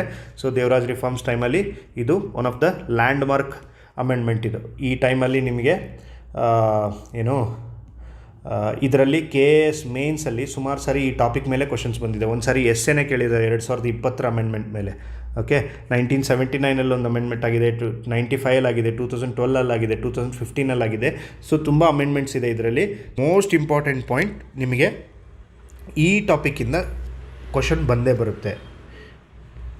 ಈ ಆ್ಯಕ್ಟ್ ಏನಿದೆ 1961, ಇದು ತುಂಬ ಇಂಪಾರ್ಟೆಂಟ್ ಆದಂಥ act. Land reforms in Karnataka ಏನಿದೆ ಇದು ಇಲ್ಲಿಂದ ಆ್ಯಕ್ಚುಲಿ ಸ್ಟಾರ್ಟ್ ಆಗುತ್ತೆ. ಓಕೆ, ಇಲ್ಲಿಂದ ಸ್ಟಾರ್ಟ್ ಆಗುತ್ತೆ. ದೇವರಾಜ್ ಅರಸ್ ಟೈಮಲ್ಲಿ, ಅಂದರೆ 1974 ಆ್ಯಕ್ಟಲ್ಲಿ ನಿಮಗೆ ಅದು ಪೂರ್ತಿ ಜಸ್ಟಿಸ್ ಕೊಡೋ ಥರ ಒಂದು ಆ್ಯಕ್ಟು ಫ್ರೇಮ್ವರ್ಕು ತಯಾರಾಗುತ್ತೆ. ಓಕೆ, ಈ ಆ್ಯಕ್ಟ್ 1961 ಆ್ಯಕ್ಟ್ ಏನಿದೆ ಇದು 1974 ಅಮೆಂಡ್ಮೆಂಟ್ ಆಗಿದೆ, 1979 ಆಗಿದೆ, 1995 ಆಗಿದೆ, 2012 ಆಗಿದೆ, 2015 ಆಗಿದೆ, 2020 ಕೂಡ ಅಮೆಂಡ್ಮೆಂಟ್ ಆಗಿದೆ. ಓಕೆ, ಸ್ಮಾಲ್ ಅಮೆಂಡ್ಮೆಂಟ್ಸನ್ನು ಆಯಾ ಟೈಮಿಗೆ ತಕ್ಕಂಗೆ ಅಮೆಂಡ್ಮೆಂಟ್ ಮಾಡ್ತಾ ಹೋಗಿದ್ದಾರೆ. ಸೊ ಅದನ್ನ ಡಿಸ್ಕಷನ್ ಮಾಡೋಣ. ಫಸ್ಟ್ ಪಾಯಿಂಟ್ ಏನು ಅಂತಂದರೆ, ಕ್ವಶನ್ ಏನು ಕೇಳ್ತಾರೆ ಅಂತಂದರೆ ಇದ್ರ ಮೇಲೆ ಫಸ್ಟು, ಈ 1961 act on which committee recommendation ಮೇಲೆ ಈ ಆ್ಯಕ್ಟ್ ಬಂದಿದೆ ಅಂತ ಕೇಳ್ತಾರೆ. ಸೊ ಯಾವ ಕಮಿಟಿಯ ರೆಕಮೆಂಡೇಷನ್ ಪ್ರಕಾರ ಈ ಆ್ಯಕ್ಟನ್ನು ತೊಗೊಂಬಂದರು ಅಂತಂದರೆ, ನಿಮಗೆ ಲಾಸ್ಟ್ ಕ್ಲಾಸಲ್ಲಿ ಡಿಸ್ಕಷನ್ ಮಾಡಿದ್ದೀನಿ. ಬಿ ಡಿ ಜತ್ತಿ ಕಮಿಟಿ ಏನು ಮಾಡಿದರು, B D Jatti committee. So ಈ ಬಿ ಡಿ ಜತ್ತಿ ಕಮಿಟಿ ಕೊಟ್ಟಿರೋ ರಿಪೋರ್ಟ್ ಪ್ರಕಾರ, ಅವ್ರು ಕೊಟ್ಟಿರೋ ರೆಕಮೆಂಡೇಷನ್ ಪ್ರಕಾರ ಈ 1961 ಆ್ಯಕ್ಟನ್ನು ಜಾರಿಗೊಳಿಸಲಾಗುತ್ತೆ. ಸೊ ಇದು ಯಾವ ಥರ ಆಯಿತು ಅಂತಂದರೆ, members opinion vote in legislative assembly, ಇದನ್ನು ಲೆಜಿಸ್ಲೇಟಿವ್ ಅಸೆಂಬ್ಲಿ ವಿಧಾನಸೌಧದಲ್ಲಿ ಒಪಿನಿಯನ್ ತಗೋತಾರೆ. ಆಮೇಲೆ ಸೆಲೆಕ್ಟ್ ಕಮಿಟಿ ಇದೆಲ್ಲ ನಿಮಗೆ ಇಂಪಾರ್ಟೆಂಟ್ ಅಲ್ಲ, ಬಟ್ ಏನಂತಂದರೆ ಏನು ಇಂಪಾರ್ಟೆಂಟ್ ಅಂತಂದರೆ, ನಿಮಗೆ 1961 ಇದನ್ನು ಬಿಲ್ ತೊಗೊಂಬರೋಕ್ಕೆ ಟ್ರೈ ಮಾಡ್ತಾರೆ, ಈ ಬಿಲ್ ತೊಗೊಂಬರ್ತಾರೆ, ಬಟ್ ಅಪ್ರೂವಲ್ ಆಗಲ್ಲ. ಇದು ಯಾವಾಗ ಜಾರಿಗೆ ಆಗುತ್ತೆ ಅಂತ ನಿಮ್ಮ ಕ್ವಶನ್ ಕೇಳ್ತಾರೆ. ಅಂದರೆ ಇಂಪ್ಲಿಮೆಂಟೆಡ್ ಥ್ರೂ ಮೈಸೂರು, ಇದು ಈ ಡೇಟಿಂದ ನಿಮಗೆ ಈ ಆ್ಯಕ್ಟು ಜಾರಿಗೆ ಆಗುತ್ತೆ. Implemented in the year of 1965 ಅಂತ ನೆನ್ಪಿಟ್ಕೊಳ್ಳಿ. ಬಟ್ ಇದ್ರ ಹೆಸರು 1961 ಅಂತಿದೆ. ಓಕೆ, ಬಟ್ ಆದರೆ ಇಂಪ್ಲಿಮೆಂಟ್ ಆಗಿರೋದು 1965ಇಂದ. ಕರ್ನಾಟಕದಲ್ಲಿ ಇದು ಇಂಪ್ಲಿಮೆಂಟ್ ಆಗಿರೋದು 1965ಇಂದ, 1965ರಿಂದ. ಇದರಲ್ಲಿ ಟೋಟಲ್ 142 ಸೆಕ್ಷನ್ಸ್ ಇದೆ, 11 ಚಾಪ್ಟರ್ಸ್ ಇದೆ, 3 ಶೆಡ್ಯೂಲ್ಸ್ ಇದೆ. Not that much important. ನೀವು ಈ ಆ್ಯಕ್ಟಲ್ಲಿ ಬೇಸಿಕ್ಕಾಗಿ ಏನು ನೆನ್ಪಿಟ್ಕೋಬೇಕು ಅಂದರೆ, on recommendation of which committee ನೆನ್ಪಿಟ್ಕೋಬೇಕು, ಇಂಪ್ಲಿಮೆಂಟೆಡ್ ಇನ್ ದ ಇಯರ್ 1965 ಅಂತ ನೆನ್ಪಿಟ್ಕೋಬೇಕು. ಆಮೇಲೆ ಇದನ್ನು ಫ್ರೇಮ್ ಮಾಡಿದವರು ಕಡಿದಾಳ್ ಮಂಜಪ್ಪ ಅಂತ, ಸೊ ರೆವಿನ್ಯೂ ಮಿನಿಸ್ಟ್ರು ಅವರು ಇರ್ತಾರೆ. ಅಷ್ಟು ಮಾತ್ರ ನೆನ್ಪಿಟ್ಕೊಳ್ಳಿ. ಅದಾದಮೇಲೆ ಈ ಆ್ಯಕ್ಟ್ ಏನಿದೆ, ಈ ಆ್ಯಕ್ಟು ಯೂನಿಫಿಕೇಷನ್ ಆಗೋಕ್ಕಿಂತ ಆದಮೇಲೆ ಬಂದಿರೋದು. ಸೊ ಇದು ಬಂದಿರೋದ್ರಿಂದ ಯಾವ್ಯಾವ ಬೇರೆ ಸ್ಟೇಟ್ ಇದರಲ್ಲಿತ್ತು ಅಂದರೆ, ಯಾವ ಅಡ್ಮಿನಿಸ್ಟ್ರೇಟಿವ್ ರೀಜನಲ್ಲಿತ್ತು, ಫಾರ್ ಎಕ್ಸಾಂಪಲ್ ಹೈದರಾಬಾದ್ ಕರ್ನಾಟಕ ಆಗಲಿ, ನಿಮಗೆ ಮದ್ರಾಸ್ ಪ್ರಾವಿನ್ಸಸ್ ಸೆಂಟ್ರು, ನಿಮಗೆ ದಕ್ಷಿಣ ಕನ್ನಡ ಮತ್ತು ಆ ಭಾಗದ ಕೆಲವೊಂದು ಇದಿತ್ತು. ಆಮೇಲೆ ನಿಮಗೆ ಬಳ್ಳಾರಿ ಕೂಡ ಮದ್ರಾಸ್ ಪ್ರೆಸಿಡೆನ್ಸಿ ಸೆಂಟರ್ ಇತ್ತು. ಸೊ ಈ ಎಲ್ಲ ರೀಜನ್ಗಳು ಈ ಒಳಪಟ್ಟಂಥ ರೆವಿನ್ಯೂ ಆ್ಯಕ್ಟ್ಗಳು ಕೂಡ ಇದರಲ್ಲಿ ಸಬ್ಮರ್ಚ್ ಆಗಿದೆ. Not that much important, just ಒಂದು ಅವೇರ್ನೆಸ್ಸಿಗೆ ಹಾಕಿದ್ದೀನಿ ಅಷ್ಟೇ. ಆಮೇಲೆ ಇದ್ರದ್ದು ಕೀ ಪ್ರೊವಿಷನ್ಸ್ ಏನೇನಿದೆ ಅಂತ ಸೆಕ್ಷನ್ಸನ್ನು ಮೆನ್ಷನ್ ಮಾಡಿದ್ದೀನಿ ಇಲ್ಲಿ. ಇದು ಎಲ್ಲ ಸೆಕ್ಷನ್ಸ್ ನೆನಪಿಡಬೇಕು ಅಂತಂದರೆ ಇಲ್ಲ. ಈಗ ಮುಂದೆ ಬರುವಂಥ ಕೆಲವೊಂದು ಸೆಕ್ಷನ್ಸನ್ನು ನಾನು ಹೇಳ್ತೀನಿ, ಅದನ್ನು ನೀವು ನೆನಪಿಡಲೇಬೇಕು. ಈ ಎಲ್ಲ ಸೆಕ್ಷನ್ಸನ್ನು ನಾನು ಸುಮ್ಮನೆ ಒಂದು ಸರಿ ಕೊಟ್ಟಿದ್ದೀನಿ, ನೀವು ನೋಟ್ಸ್ ತೊಗೊಂಡ್ಮೇಲೆ ಒಂದು ಸರಿ ಗೋತ್ರೂ ಆಗಿ ಒಂದೊಂದು ಸರಿ ಸೆಕ್ಷನನ್ನು ಓದಿ ಅಷ್ಟೇ. ಓಕೆ, ನೆನಪಿಡುವಂಥ ಅವಶ್ಯಕತೆ ಇಲ್ಲ, ಬಟ್ ನಿಮಗೆ ನೆನಪಿಡಲೇಬೇಕಾದಂಥ ಒಂದು 4-5 ಸೆಕ್ಷನ್ಸನ್ನು ಹೇಳ್ತೀನಿ, ಅದನ್ನು ನೆನಪಿಡಲೇಬೇಕು ನೀವು. ಫಾರ್ ಎಕ್ಸಾಂಪಲ್, ಈ ಆ್ಯಕ್ಟು ತೊಗೊಂಬರೋದಕ್ಕೆ ಉದ್ದೇಶ ನಾವೇನು ಫಸ್ಟ್ ಕ್ಲಾಸಲ್ಲಿ ಡಿಸ್ಕಸ್ ಮಾಡಿದ್ವಿ, ಲ್ಯಾಂಡ್ ಟೆನೆನ್ಸಿ ರಿಫಾರ್ಮ್ ಮಾಡೋದಕ್ಕೆ, ಗೇಣಿ ಏನು ಕೊಡ್ತಾ ಇದ್ದಾರೆ, ಸೊ ಅದ್ರದ್ದು ರಿಫಾರ್ಮ್ಸ್ ತರೋದಕ್ಕೆ, ಅದ್ರ ಜೊತೆಗೆ ಲ್ಯಾಂಡ್ ಡಿಸ್ಟ್ರಿಬ್ಯೂಷನ್ ಮಾಡೋದಕ್ಕೆ, ಅಂದರೆ ಜಮೀನ್ದಾರ್ ಕಡೆಯಿಂದ ಜಾಸ್ತಿ ಲ್ಯಾಂಡ್ ಇರೋರ ಕಡೆಯಿಂದ ಲ್ಯಾಂಡನ್ನು ತೊಗೊಂಡು ಇಲ್ಲದೇ ಇರೋರ ಕಡೆಗೆ ಅವರಿಗೆ ಕೊಡೋದಕ್ಕೆ. ಆಮೇಲೆ ಲ್ಯಾಂಡ್ ರಿಲೇಟೆಡ್ ರೀಡಿಸ್ಟ್ರಿಬ್ಯೂಷನ್ ಆಯಿತಾ. ಆಮೇಲೆ ಅಗ್ರಿಕಲ್ಚರಲ್ ಪ್ರೊಡಕ್ಟಿವಿಟಿ ಇನ್ಕ್ರೀಸ್ ಮಾಡೋದಕ್ಕೂ ಕೂಡ ಇದನ್ನು ತೊಗೊಂಬರ್ತಾರೆ. Social justice is also one of the main reasons. Okay, ಇದೆಲ್ಲ ಆಬ್ಜೆಕ್ಟಿವ್ಸ್ ಇದ್ರದ್ದು. So salient features of this act ಅಂತ ಏನಾದ್ರು ನಿಮಗೆ ಕೇಳಿದಾಗ ನೀವು ಇದನ್ನೇ ಆ್ಯಡ್ ಮಾಡಬೇಕು. ನಾನು ಆ್ಯಕ್ಚುಲಿ ಇದರಲ್ಲಿ ಸೇಲಿಯಂಟ್ ಫೀಚರ್ಸ್ ಅಂತ ಮತ್ತೆ 1-2 ಪೇಜ್ ಆ್ಯಡ್ ಮಾಡ್ಬೋದಿತ್ತು, ಬಟ್ ಅದೆಲ್ಲ ನಿಮಗೆ ಯೂಸ್ ಆಗೋಲ್ಲ. ನಿಮಗೆ ಆಪ್ಷನ್ ನೋಡಿದ ತಕ್ಷಣ ಗೊತ್ತಾಗುತ್ತೆ ಈ ಲ್ಯಾಂಡ್ ರಿಫಾರ್ಮ್ಸದ್ದು ಸೇಲಿಯಂಟ್ ಫೀಚರ್ಸ್ ಏನೇನು ಪ್ರಮುಖವಾದಂಥ ಒಂದೊಂದು ಸ್ಟೇಟ್ಮೆಂಟ್ಸ್ ಇರ್ಬೋದು ಇಲ್ಲಿ ಅಂತ. ಸೊ ಇಲ್ಲಿ ನಾನು ಇದರಲ್ಲಿರೋಂಥ ಮೇನ್ ಪಾಯಿಂಟ್ಸನ್ನು ಡಿಸ್ಕಸ್ ಮಾಡ್ತೀನಿ ಇದರಲ್ಲಿ ನಿಮಗೆ. ಓಕೆ, ಈಗ ಫಾರ್ ಎಕ್ಸಾಂಪಲ್ ನಿಮಗೆ ಈ ಆ್ಯಕ್ಟಲ್ಲಿ ಲ್ಯಾಂಡನ್ನು ಲ್ಯಾಂಡ್ ಟ್ರಿಬ್ಯುನಲ್ ಸಿಸ್ಟಮನ್ನು ಎಸ್ಟಾಬ್ಲಿಷ್ ಮಾಡ್ತಾರೆ. ಈ ಲ್ಯಾಂಡ್ ಟ್ರಿಬ್ಯುನಲ್ ಸಿಸ್ಟಮ್ ಅಂದರೆ ಏನು, ಆಮೇಲೆ ಇದರಲ್ಲಿ ಕ್ಲಾಸಿಫಿಕೇಷನ್ ಆಫ್ ಲ್ಯಾಂಡ್ 1974 ಆ್ಯಕ್ಟಲ್ಲಿ ಮಾಡ್ತಾರೆ. ಇದನ್ನು ಡಿಸ್ಕಸ್ ಮಾಡೋಣ. ಅದಾದಮೇಲೆ ನಿಮಗೆ 1961 ಆ್ಯಕ್ಟ್ ಏನಿದೆ ಈಗ ಡಿಸ್ಕಸ್ ಮಾಡೋದು, ಈ ಆ್ಯಕ್ಟಲ್ಲಿ ಲಿಮಿಟ್ ಮಾಡ್ತಾರೆ. ಅಂದರೆ ಒಬ್ಬ ಪರ್ಸನ್ನು ಇಷ್ಟೇ ಲ್ಯಾಂಡನ್ನು ತೊಗೋಬೋದು, ಇಷ್ಟೇ ಲ್ಯಾಂಡನ್ನು ಅವ್ನು ಹಿಡ್ಕೋಬೋದು, ಅಷ್ಟರಲ್ಲಿ ಮಾತ್ರ ಅವನು ಸಾಗುವಳಿ ಮಾಡ್ಬೋದು. ಅದಕ್ಕಿಂತ ಹೆಚ್ಚಿದ್ರೆ ಅದನ್ನು ಸರ್ಕಾರ ಅಕ್ಯುಪೈ ಮಾಡುತ್ತೆ, ಅದನ್ನು ರೀಡಿಸ್ಟ್ರಿಬ್ಯೂಟ್ ಮಾಡೋದಕ್ಕೆ ಯೂಸ್ ಮಾಡ್ಕೊಳ್ಳುತ್ತೆ ಅಂತ ಅನೌನ್ಸ್ ಮಾಡ್ತಾರೆ. ಸೊ ಅದ್ರ ಬಗ್ಗೆ ಡಿಸ್ಕಷನ್ ಮಾಡೋಣ. ಅದಾದಮೇಲೆ ಈಗ ಏನಾದ್ರು ಲ್ಯಾಂಡ್ ಕೊಟ್ಟಿರ್ತಾರೆ, ಸೊ ಅದನ್ನು ವಾಪಸ್ ಯಾವ ಟೈಮಲ್ಲಿ ತೊಗೋತಾರೆ, ಎವಿಕ್ಷನ್ ಸರ್ಕಮ್ಸ್ಟೆನ್ಸಸ್ ಫಾರ್ ಎವಿಕ್ಷನ್ ಅಂತ ಹೇಳಿದ್ದಾರೆ. ಸೊ ಇದು ಕೂಡ ತುಂಬ ಇಂಪಾರ್ಟೆಂಟ್. ಇದನ್ನ ಸ್ಟೇಟ್ಮೆಂಟ್ ಕೊಟ್ಟು ಹಿಂಗೆ ಕೇಳ್ತಾರೆ, which of the following are the circumstances for eviction, ಅಂದರೆ ಖಾಲಿ ಯಾವ ಟೈಮಲ್ಲಿ ಮಾಡಿಸ್ತಾರೆ, ಈಗ ನಿಮ್ಗೆ ಕೊಟ್ಟಿರೋದನ್ನು ವಾಪಸ್ ಯಾವ ಟೈಮಲ್ಲಿ ಇಸ್ಕೋತಾರೆ ಅಂತ ಇದನ್ನೊಂದು ಕೇಳ್ತಾರೆ. ಅದಾದಮೇಲೆ ಲೀಸ್ ರಿಲೇಟೆಡ್ ಕೆಲವೊಂದು ಬ್ಯಾನ್ಸ್ ಇದೆ, ಅದ್ರ ಡಿಸ್ಕಷನ್ ಮಾಡೋಣ. ಆಮೇಲೆ 1974 ಆ್ಯಕ್ಟ್ ಬಗ್ಗೆ ಡಿಸ್ಕಷನ್ ಮಾಡೋಣ. 77 ಬಗ್ಗೆ, 78ಅಲ್ಲಿ ಏನು ಮೈನ್ಯೂಟ್ ಡೀಟೇಲ್ಸ್ ನಿಮಗೆ ಎಕ್ಸಾಮಿಗೆ ಕೇಳ್ತಾರೆ ಅದನ್ನು ಮಾತ್ರ ನಾನು ಇಲ್ಲಿ ಲಿಸ್ಟ್ ಡೌನ್ ಮಾಡಿದ್ದೀನಿ. ಸೊ ಅದನ್ನು ಮಾತ್ರ ಡಿಸ್ಕಷನ್ ಮಾಡೋಣ. ಓಕೆ, ಅದಾದಮೇಲೆ ನಿಮಗೆ ಇದೇ ಆ್ಯಕ್ಟ್ ರಿಲೇಟೆಡೇ ಮತ್ತೆ ಮುಂದೆ ಇನ್ಫಾರ್ಮೇಷನ್ ಇದೆ. ಸೊ ಅದ್ರ ಬಗ್ಗೆ ಡಿಸ್ಕಷನ್ ಮಾಡ್ತಾ ಹೋಗೋಣ. ಓಕೆ, ಫಸ್ಟು ಎಲ್ಲಿಂದ ಸ್ಟಾರ್ಟ್ ಮಾಡೋಣ ಅಂದರೆ ನಿಮಗೆ ಇಲ್ಲಿಂದ ಸ್ಟಾರ್ಟ್ ಮಾಡೋಣ, ಸೀಲಿಂಗ್ ಆನ್ ಲ್ಯಾಂಡಿಂದ. ಓಕೆ, ಇದ್ರದ್ದು ಈ ಸೆಕ್ಷನ್ನ ನೀವು ನೆನಪಿಟ್ಕೊಳ್ಳೇಬೇಕು. ಸೆಕ್ಷನ್ 63 ಆಫ್ 1961 ಆ್ಯಕ್ಟ್ ಏನಿದೆ ಇದು ಲ್ಯಾಂಡ್ ಸೀಲಿಂಗ್ ಬಗ್ಗೆ ಡಿಸ್ಕಷನ್ ಮಾಡುತ್ತೆ. ಲ್ಯಾಂಡ್ ಸೀಲಿಂಗ್ ಅಂತಂದ್ರೇನು, ಒಬ್ಬ ವ್ಯಕ್ತಿ ಅಥವಾ ಒಂದು ಕುಟುಂಬ ಇಷ್ಟೇ ಲ್ಯಾಂಡನ್ನು ಹೊಂದಬಹುದು ಅಂತ ಒಂದು ಲಿಮಿಟೇಷನ್ ಕ್ರೈಟೀರಿಯಾನ ಕೊಟ್ಟಿದ್ದಾರೆ. ಈಗ ಫಾರ್ ಎಕ್ಸಾಂಪಲ್ ನಿಮಗೆ ಇಂಡಿವಿಜುವಲ್ ಒಬ್ಬ ಮನುಷ್ಯ ಅಥವಾ ಫ್ಯಾಮಿಲಿ ಆಫ್ 2 to 3 ಪರ್ಸನ್ಸ್ ಏನಿದ್ದಾರೆ ಅವರು 5 ಯೂನಿಟ್ಗಳನ್ನು ಮಾತ್ರ, ಇದು ಎಕರೆ ಅಲ್ಲ, ಯೂನಿಟ್ ಇದು 5 ಯೂನಿಟ್ಗಳನ್ನು ಮಾತ್ರ ಹೊಂದಬಹುದು ಅಂತ ಹೇಳಿದ್ದಾರೆ. ಅದೇ ಥರ ಫ್ಯಾಮಿಲಿ ಆಫ್ 5 ಮೆಂಬರ್ಸ್ ಇದ್ದರೆ ಅವರು 10 ಯೂನಿಟ್ಗಳನ್ನು ಹೊಂದಬಹುದು. Family of more than 5 members ಇದ್ದರೆ, 5 ಜನಕ್ಕಿಂತ ಹೆಚ್ಚಿಗೆ ಇರುವಂಥ ಒಂದು ಕುಟುಂಬ ಇದ್ದರೆ ಅವರು 20 ಯೂನಿಟ್ಗಳ ಲ್ಯಾಂಡನ್ನು ಹೊಂದಬಹುದು ಅಂತ ಹೇಳಿದ್ದಾರೆ. ಯೂನಿಟ್ ಅಂದರೆ ಏನು ಹೇಳ್ತೀನಿ, ಒಂದು ಯೂನಿಟ್ ಅಂತಂದರೆ 5.4 ಏಕರ್ಸ್ ಅಂತ. ಒಂದು ಯೂನಿಟ್ ಅಂದರೆ 5.4 ಏಕರ್ಸ್ ಅಂದರೆ ಲೆಕ್ಕ ಹಾಕಿ ನೀವು. ಈಗ 5 ಯೂನಿಟ್ ಅಂದರೆ 5 × 5.4 ಮಾಡಿದಾಗ ನಿಮ್ಗೆ ಎಷ್ಟಾಗುತ್ತೆ, 5 25. ಸೊ ಒಂದು 26 ಅಥವಾ 26.5 ಹೀಗೆ ಬರುತ್ತೆ. ಸೊ ಇಷ್ಟು ಮಾತ್ರ ಲ್ಯಾಂಡನ್ನು ಹೊಂದ್ಬೋದು ಒಬ್ಬ ಪರ್ಸನ್ ಅಂತ. ಓಕೆ, ಗೊತ್ತಾಯ್ತಾ? ಇಲ್ಲಿ 5 ಯೂನಿಟು, ಈ ನಂಬರ್ನ ನೀವು ನೆನಪಿಟ್ಕೊಳ್ಳೇಬೇಕು. ಈಗ ದಕ್ಷಿಣ ಕನ್ನಡ ಕೋಸ್ಟಲ್ ಡಿಸ್ಟಿಕ್ ಇದ್ದರೆ ಅಲ್ಲಿ ನಿಮಗೆ ಲ್ಯಾಂಡ್ ಸ್ಟ್ರೆಚ್ ಜಾಸ್ತಿ ಇರುತ್ತೆ. ಸೊ ಅದಕ್ಕೆ ಅಲ್ಲಿ ಜಾಸ್ತಿ ಲ್ಯಾಂಡ್ 40 ಯೂನಿಟ್ಸ್ವರೆಗೂ ಕೊಟ್ಟಿದ್ದಾರೆ.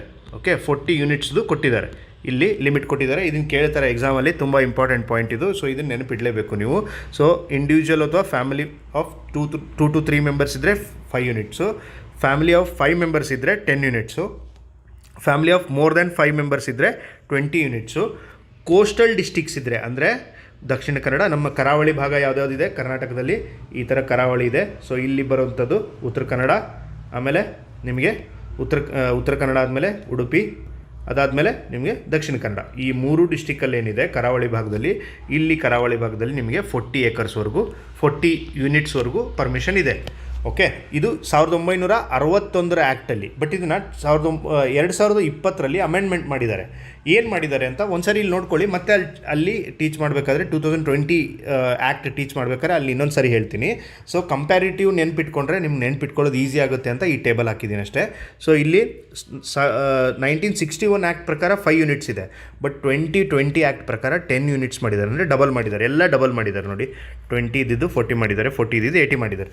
ಸೊ ಇದು ನಿಮಗೆ ಇಂಪಾರ್ಟೆಂಟ್. ಈಗೇನು ಕೇಳ್ತಾರೆ ಅಂದರೆ according to land reforms amendment act 2020, how much land one individual can hold, maximum how much land one individual can hold ಅಂತ ಕೇಳ್ತಾರೆ. ಒಬ್ಬ ಮನುಷ್ಯ ಅತಿ ಹೆಚ್ಚು ಗರಿಷ್ಠವಾಗಿ ಎಷ್ಟು ಲ್ಯಾಂಡನ್ನು ಹೊಂದಬಹುದು ಅಂತ ಕೇಳಿದಾಗ 10 ಯೂನಿಟ್ ಅಂದರೆ ಏನಾಗುತ್ತೆ, ನಿಮಗೆ 54 ಏಕರ್ಸ್ ಆಗುತ್ತೆ.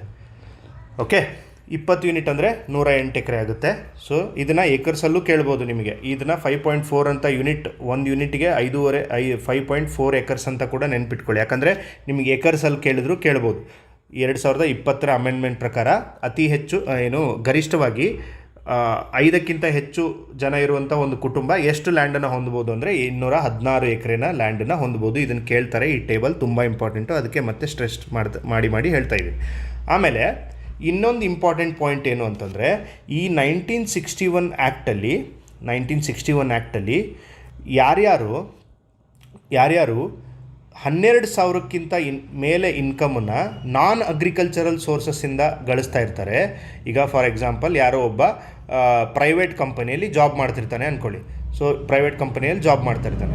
ಸೊ ಆ ಜಾಬ್ ಮಾಡ್ತಾ ಇರೋನಿಗೆ ಇನ್ಕಮ್ಮು 12,000ಕ್ಕಿಂತ ಜಾಸ್ತಿ ಇದ್ದರೆ ಅವನಿಗೆ ನಾನ್ ಅಗ್ರಿಕಲ್ಚರಲ್ ಇನ್ಕಮ್ 12,000ಕ್ಕಿಂತ ಜಾಸ್ತಿ ಇದ್ದಂಗೆ ಲೆಕ್ಕ ಆಗುತ್ತೆ. ಸೊ ಈ ಥರ ಇರೋರಿಗೆ ಲ್ಯಾಂಡನ್ನು ರೀಡಿಸ್ಟ್ರಿಬ್ಯೂಟ್ ಮಾಡೋಕ್ಕೆ ಬರಲ್ಲ. ಅಂದರೆ 12,000ಕ್ಕಿಂತ ಕಡಿಮೆ ಇದ್ದವರಿಗೆ ನಾನ್ ಅಗ್ರಿಕಲ್ಚರಲ್ ಇನ್ಕಮ್ ಇದು. ಓಕೆ, ಇದಕ್ಕಿಂತ ಕಡಿಮೆ ಇದ್ದವ್ರಿಗೆ ಮಾತ್ರ ರೀಡಿಸ್ಟ್ರಿಬ್ಯೂಷನ್ ಮಾಡೋಕ್ಕೆ ಬರುತ್ತೆ. ಸೊ ಇನ್ಕಮ್ ಲಿಮಿಟ್ ಅಂತ ಕೇಳ್ತಾರೆ. ಅಗ್ರಿಕಲ್ಚರಲ್ ಇನ್ಕಮ್ ಲಿಮಿಟ್ಟು ಇದು ಲೆಸ್ ದ್ಯಾನ್ 12,000 ಇರಬೇಕು.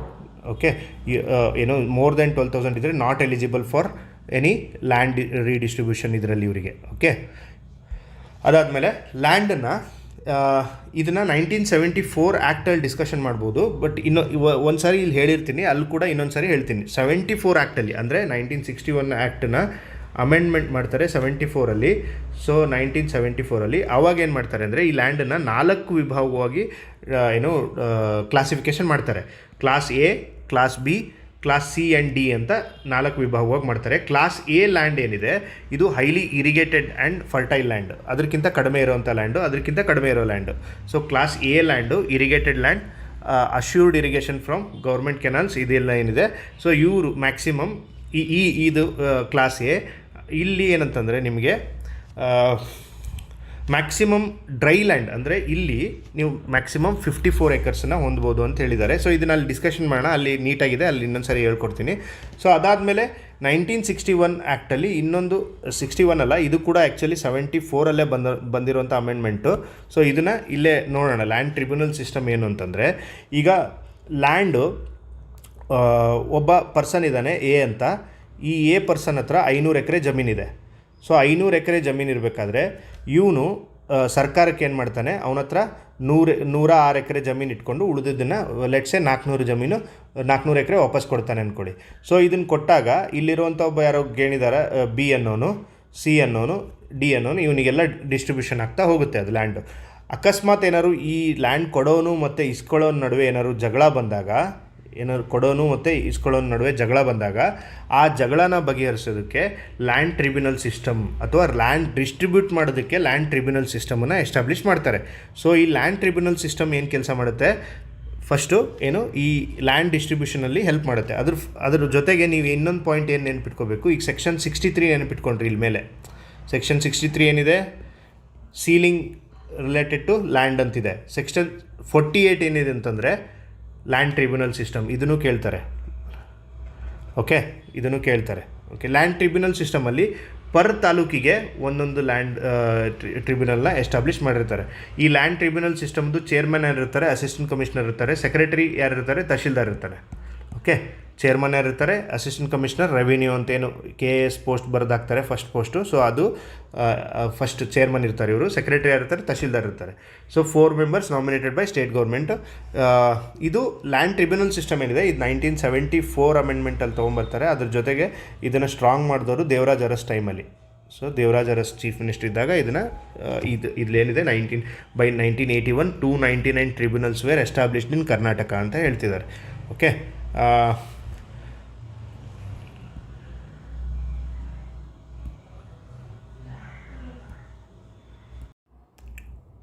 ಸೊ ಇದು ಲ್ಯಾಂಡ್ ಟ್ರಿಬ್ಯುನಲ್ಸ್ ಬಗ್ಗೆ ಡಿಸ್ಕಷನ್ ಮಾಡ್ತಾಯಿದ್ವಿ. ಸೊ ಈ ಲ್ಯಾಂಡ್ ಟ್ರಿಬ್ಯುನಲ್ಸ್ನ 1981ನಲ್ಲಿ 299 ಟ್ರಿಬ್ಯುನಲ್ಗಳನ್ನ ಎಸ್ಟಾಬ್ಲಿಷ್ ಮಾಡ್ತಾರೆ. ಸೊ ಈ ಟೈಮಲ್ಲಿ ನಿಮಗೆ ಸಿಕ್ಕಾಪಟ್ಟಿ ಜೋರಾಗಿ ಲ್ಯಾಂಡ್ ರಿಫಾರ್ಮ್ಸ್ ಇಂಪ್ಲಿಮೆಂಟ್ ಆಗ್ತಾ ಇರುತ್ತೆ ಕರ್ನಾಟಕದಲ್ಲಿ. ಸೊ ದೇವರಾಜ್ ಅರಸ್ ಟೈಮಲ್ಲಿ. ಸೊ ಈ ವರ್ಷ KAS ಮೇನ್ಸಲ್ಲಿ contribution of Devaraj Urs in the field of land reforms ಅಂತ ಒಂದು ಕ್ವಶನ್ ಕೇಳಿದರು. ಸೊ GS 2 ಅಲ್ಲಿ ಅನಿಸುತ್ತೆ. ಸೊ ಅದನ್ನು ನೋಡಿ. ಸೊ ಆ ಥರ ಕ್ವಶನ್ KAS ಅಲ್ಲೂ ಇದು ಸಿಲೆಬಸ್ ಇದೆ ಲ್ಯಾಂಡ್ ರಿಫಾರ್ಮ್ಸ್ ನಿಮ್ಮದು.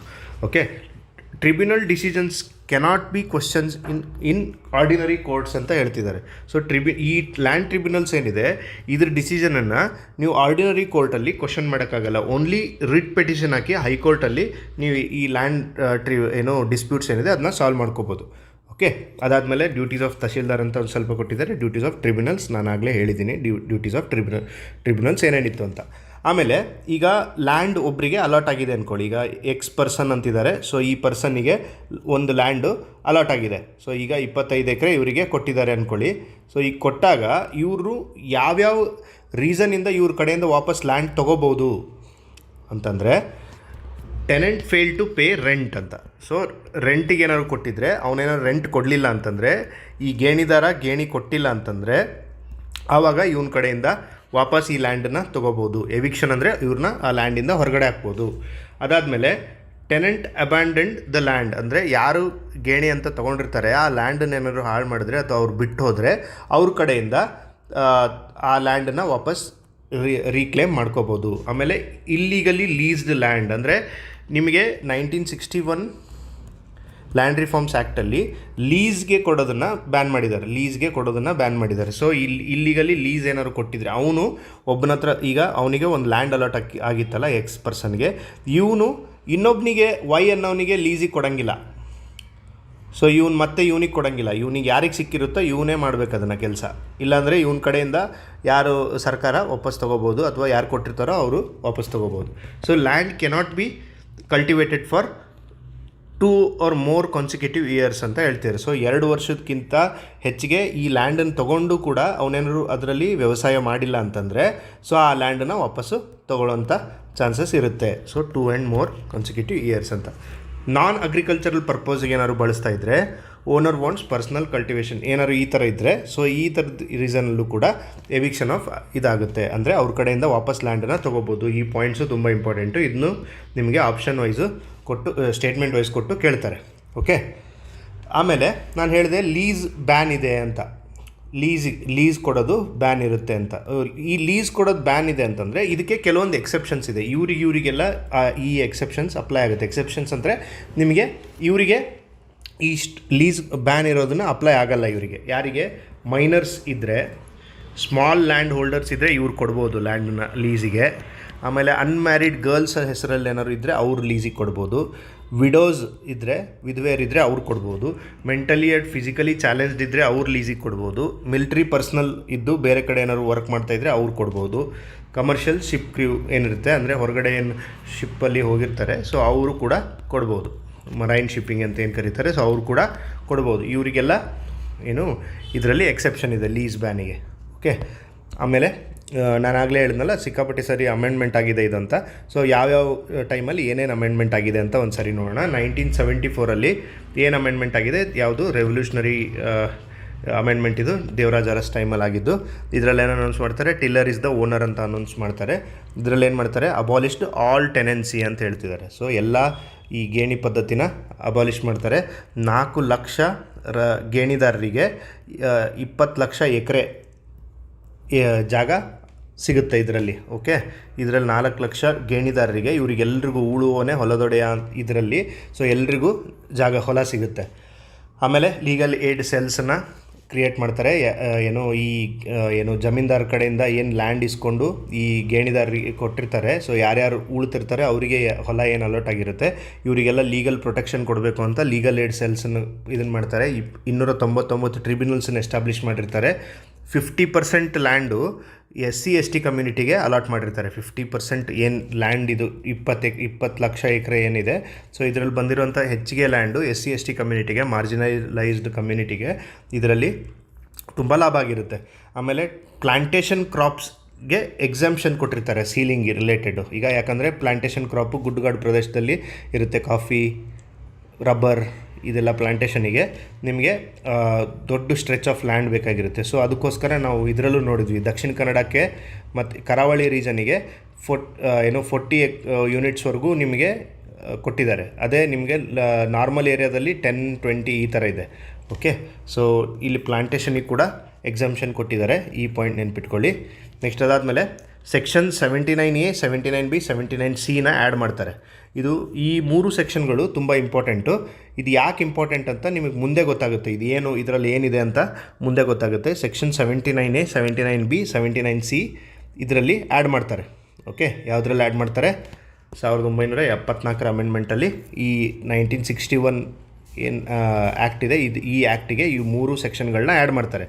ಆಮೇಲೆ ಲೀಸಿಂಗ್ ಆಫ್ ಗೌರ್ಮೆಂಟ್ ಲ್ಯಾಂಡ್ ಅಬಾಲಿಷ್ಡ್, ಅದೇ ನಾನು ಹೇಳಿದ್ನಲ್ಲ ಇದನ್ನು ಲೀಸ್ ಕೊಡೋದನ್ನು ಬ್ಯಾನ್ ಮಾಡ್ತಾರೆ. ಲ್ಯಾಂಡನ್ನ 4 ಕೆಟಗರಿಯಲ್ಲಿ ಡಿವೈಡ್ ಮಾಡ್ತಾರೆ. 4 ಕೆಟಗರಿ ಯಾವುದು, ಅದು ABCD ಅಂತ ನಾನು ಇದನ್ನು ಡಿಸ್ಕಸ್ ಮಾಡಿದ್ದೀನಿ. ABCD ಅಂದರೆ A ಅಂತಂದರೆ ಇರಿಗೇಟೆಡ್ ಲ್ಯಾಂಡ್ ಇರುತ್ತೆ, ಅದಕ್ಕಿಂತ ಕಡಿಮೆ ಇರಿಗೇಟೆಡ್ ಇರುತ್ತೆ. ಆಮೇಲೆ C and D ಒಂದು ಕೆಟಗರಿ ಬಾಸ್ಕೆಟಲ್ಲಿ ಬರುತ್ತೆ. ABC ಲ್ಯಾಂಡ್ ಇದ್ದರೆ ABC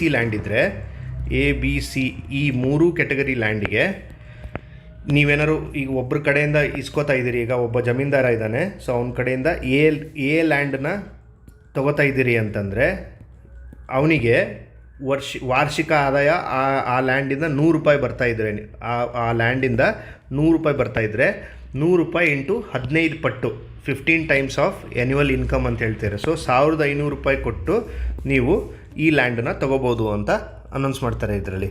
ಸೊ ABC ಲ್ಯಾಂಡ್ ಏನಿದೆ, ಸೊ ಎ ಅಂತಂದರೆ ಇರಿಗೇಟೆಡ್ ಲ್ಯಾಂಡ್ ಏನು ನಾವು ಡಿಸ್ಕಸ್ ಮಾಡಿದ್ವಿ, ಇಲ್ಲಿ ಒಂದು ನಿಮಿಷ ತೋರಿಸ್ಬಿಡ್ತೀನಿ. ಇಲ್ಲಿ ಕ್ಲಾಸ್ ಎ ಲ್ಯಾಂಡ್ ಇದೇನು ಡಿಸ್ಕಸ್ ಮಾಡಿದ್ವಿ. ಸೊ ಈ ಲ್ಯಾಂಡಲ್ಲಿ ನಿಮಗೆ ಇರಿಗೇಟೆಡ್ ಲ್ಯಾಂಡ್ ಇದು. ಸೊ ಇದರಲ್ಲಿ ನಿಮಗೆ 2 ಕ್ರಾಪ್ಸ್ ಪ್ಯಾಡಿ ಅಥವಾ 1 ಕ್ರಾಪ್ ಶುಗರ್ ಕೇನ್ ಬರುವಂಥ ಲ್ಯಾಂಡ್ ಅಂದರೆ ಫರ್ಟೈಲ್ ಲ್ಯಾಂಡ್ ಅಂತ.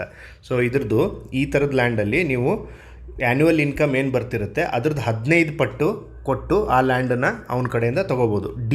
ಡಿ ಲ್ಯಾಂಡ್ ಇದ್ದರೆ ಅದಕ್ಕೆ 20 ಪಟ್ಟು ಕೊಡಬೇಕು ದುಡ್ಡು. ಸೊ ಇದನ್ನು 20 ವರ್ಷದ ಅವಧಿಲಿ ಈ ದುಡ್ಡನ್ನು ಮುಟ್ಟಿಸ್ಬೇಕು.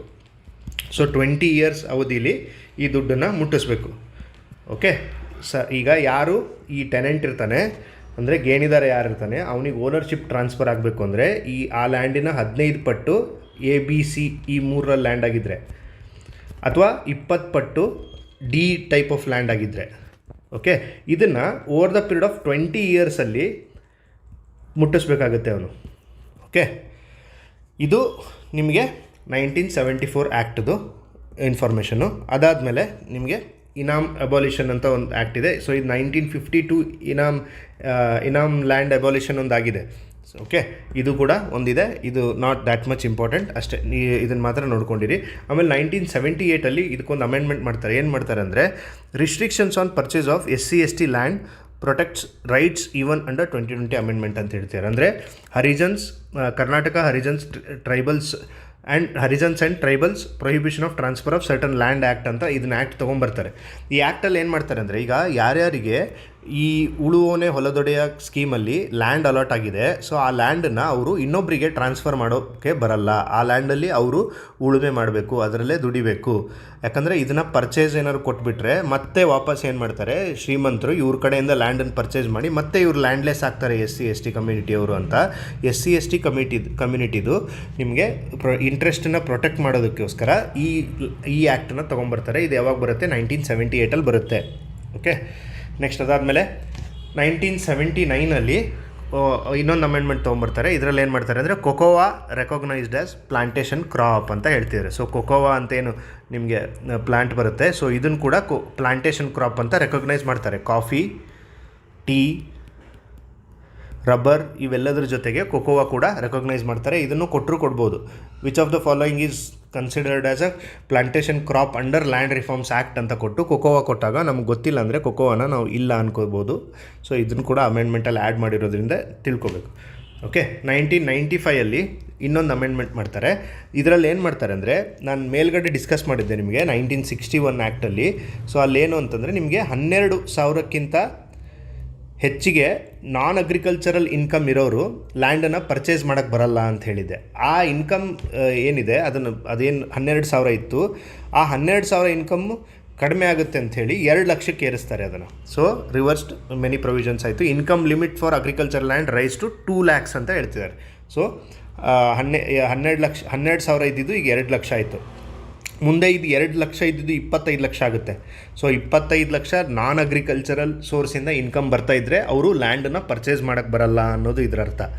ಓಕೆ, ಇದಾಯಿತಾ. ನೆಕ್ಸ್ಟ್ 1995ಅಲ್ಲಿ ಇಷ್ಟು ಅಮೆಂಡ್ಮೆಂಟ್ ಆಗಿದೆ. 2 ಲಕ್ಷ ಇನ್ಕ್ರೀಸ್ ಮಾಡ್ತಾರೆ. Leasing period permitted to 20 years ಅಂತ ಹೇಳ್ತಿದ್ದಾರೆ.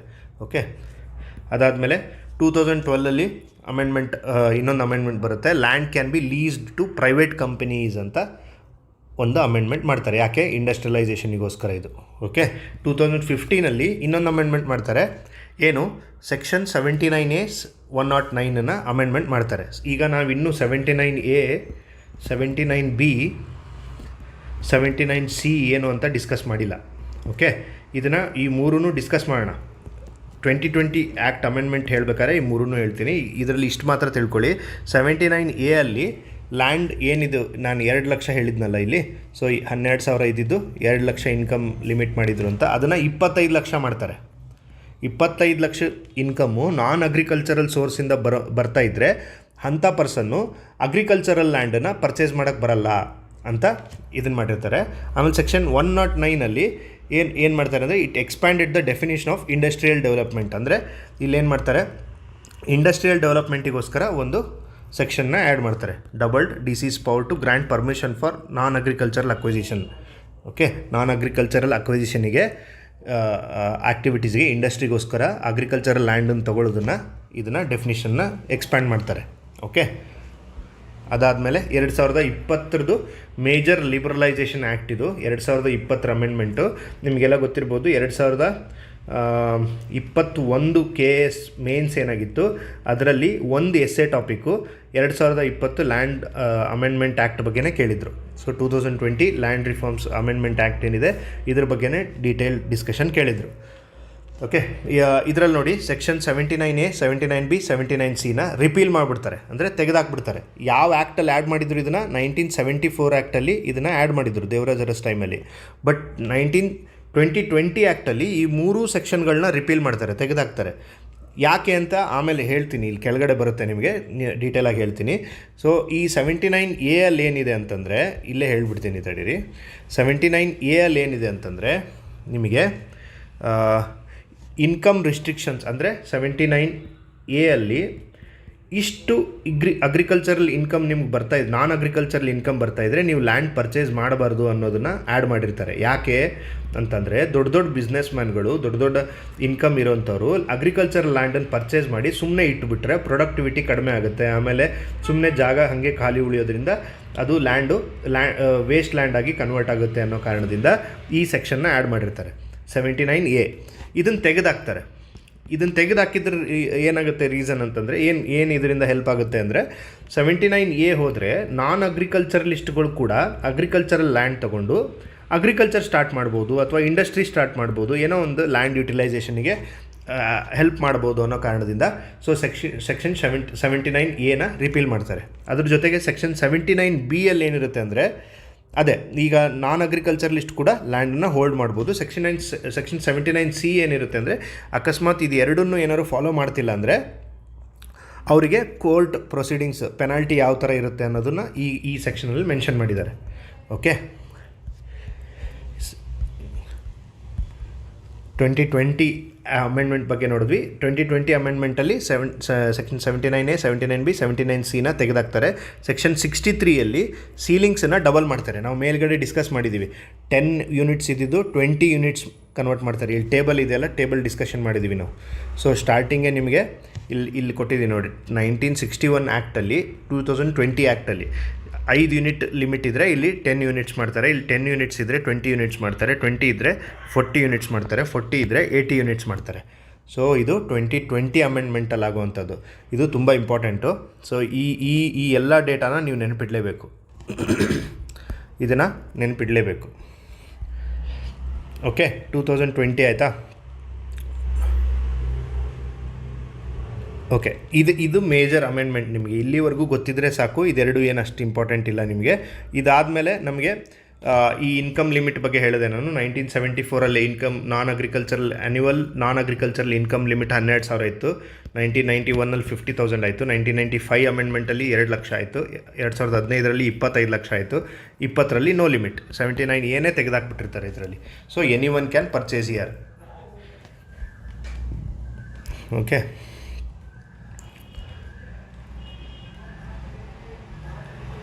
ಇಲ್ಲಿ ಕೆಲವೊಂದನ್ನು ಎಕ್ಸೆಪ್ಷನ್ ಕೂಡ ಕೊಟ್ಟಿದ್ದಾರೆ. ಸೆಕ್ಷನ್ 80ಯಲ್ಲಿ 80ನ ಅಮೆಂಡ್ಮೆಂಟ್ ಮಾಡಿ ಈ ರಿಸ್ಟ್ರಿಕ್ಷನ್ಸ್ ಏನಿದೆ ನಿಮಗೆ, ಇದು permitted only when A class irrigated land used for non agricultural purpose. Okay, ಈಗ ನಿಮಗೆ ಈ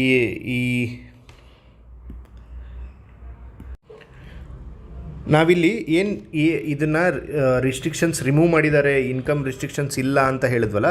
ಸೊ ಇದು ರಿಸ್ಟ್ರಿಕ್ಷನ್ಸ್ ಅಪ್ಲೈ ಆಗುತ್ತೆ ಯಾವಾಗ ಅಂದರೆ, only in the case of, ಈಗ ಇದೇನು ಹೈಲಿ ಫರ್ಟೈಲ್ ಲ್ಯಾಂಡ್ ಅಂತ ಏನು ಹೇಳಿದೆ, class A category of land ಏನಿದೆ, ಇದನ್ನು ನಾನ್ ಅಗ್ರಿಕಲ್ಚರಲ್ ಪರ್ಪಸ್ಗೆ ಉಪಯೋಗ ಮಾಡುವಂಗಿಲ್ಲ. ಓಕೆ, ಫಸ್ಟ್ ಒನ್ ಇದು. ನೀವು ಉಪಯೋಗ ಮಾಡ್ತೀರಿ ಅಂದರೆ you cannot transfer land. Okay, ಆಮೇಲೆ ಸೀಲಿಂಗ್ ಲಿಮಿಟ್ಸ್ ಏನಾದ್ರು ಎಕ್ಸೀಡ್ ಆಗ್ತಿದ್ರೆ, ಈಗ ನಾವು ಹೇಳಿದ್ದೀವಿ, so 20 units is a ceiling limit for 5 members family ಅಂತ. ಸೊ ಇದೇನಾದ್ರು ಎಕ್ಸೀಡ್ ಆಗ್ತಾಯಿದ್ರೆ ಅವರಿಗೂ ಕೂಡ ಟ್ರಾನ್ಸ್ಫರ್ ಮಾಡೋಕ್ಕೆ ಬರೋದಿಲ್ಲ. ಅದೇ ಥರ SC ST ಏನಾದ್ರು ರೈಟ್ಸ್ ಏನಿದೆ, ನಾವು 1978 ಇಲ್ಲೊಂದು ಆ್ಯಕ್ಟನ್ನು ಏನು ಡಿಸ್ಕಸ್ ಮಾಡಿದ್ವಿ, ಸೊ 78ಅಲ್ಲಿ. ಸೊ ಈ ಆ್ಯಕ್ಟನ್ನು ವೈಲೇಟ್ ಮಾಡೋಂಗಿಲ್ಲ. ಏನು SC ST ಲ್ಯಾಂಡನ್ನು, ಅವ್ರಿಗೆ ಕೊಟ್ಟಿರೋ ಲ್ಯಾಂಡನ್ನು ತೊಗೊಳಂಗಿಲ್ಲ, ಅವ್ರು ಟ್ರಾನ್ಸ್ಫರ್ ಮಾಡೋಂಗಿಲ್ಲ. ಆ ಥರ ಅವರು ಟ್ರಾನ್ಸ್ಫರ್ ಮಾಡ್ತಾಯಿದ್ರೆ ಅದು ರಿಸ್ಟ್ರಿಕ್ಷನ್ಸ್ ಇದೆ ಅದಕ್ಕೆ.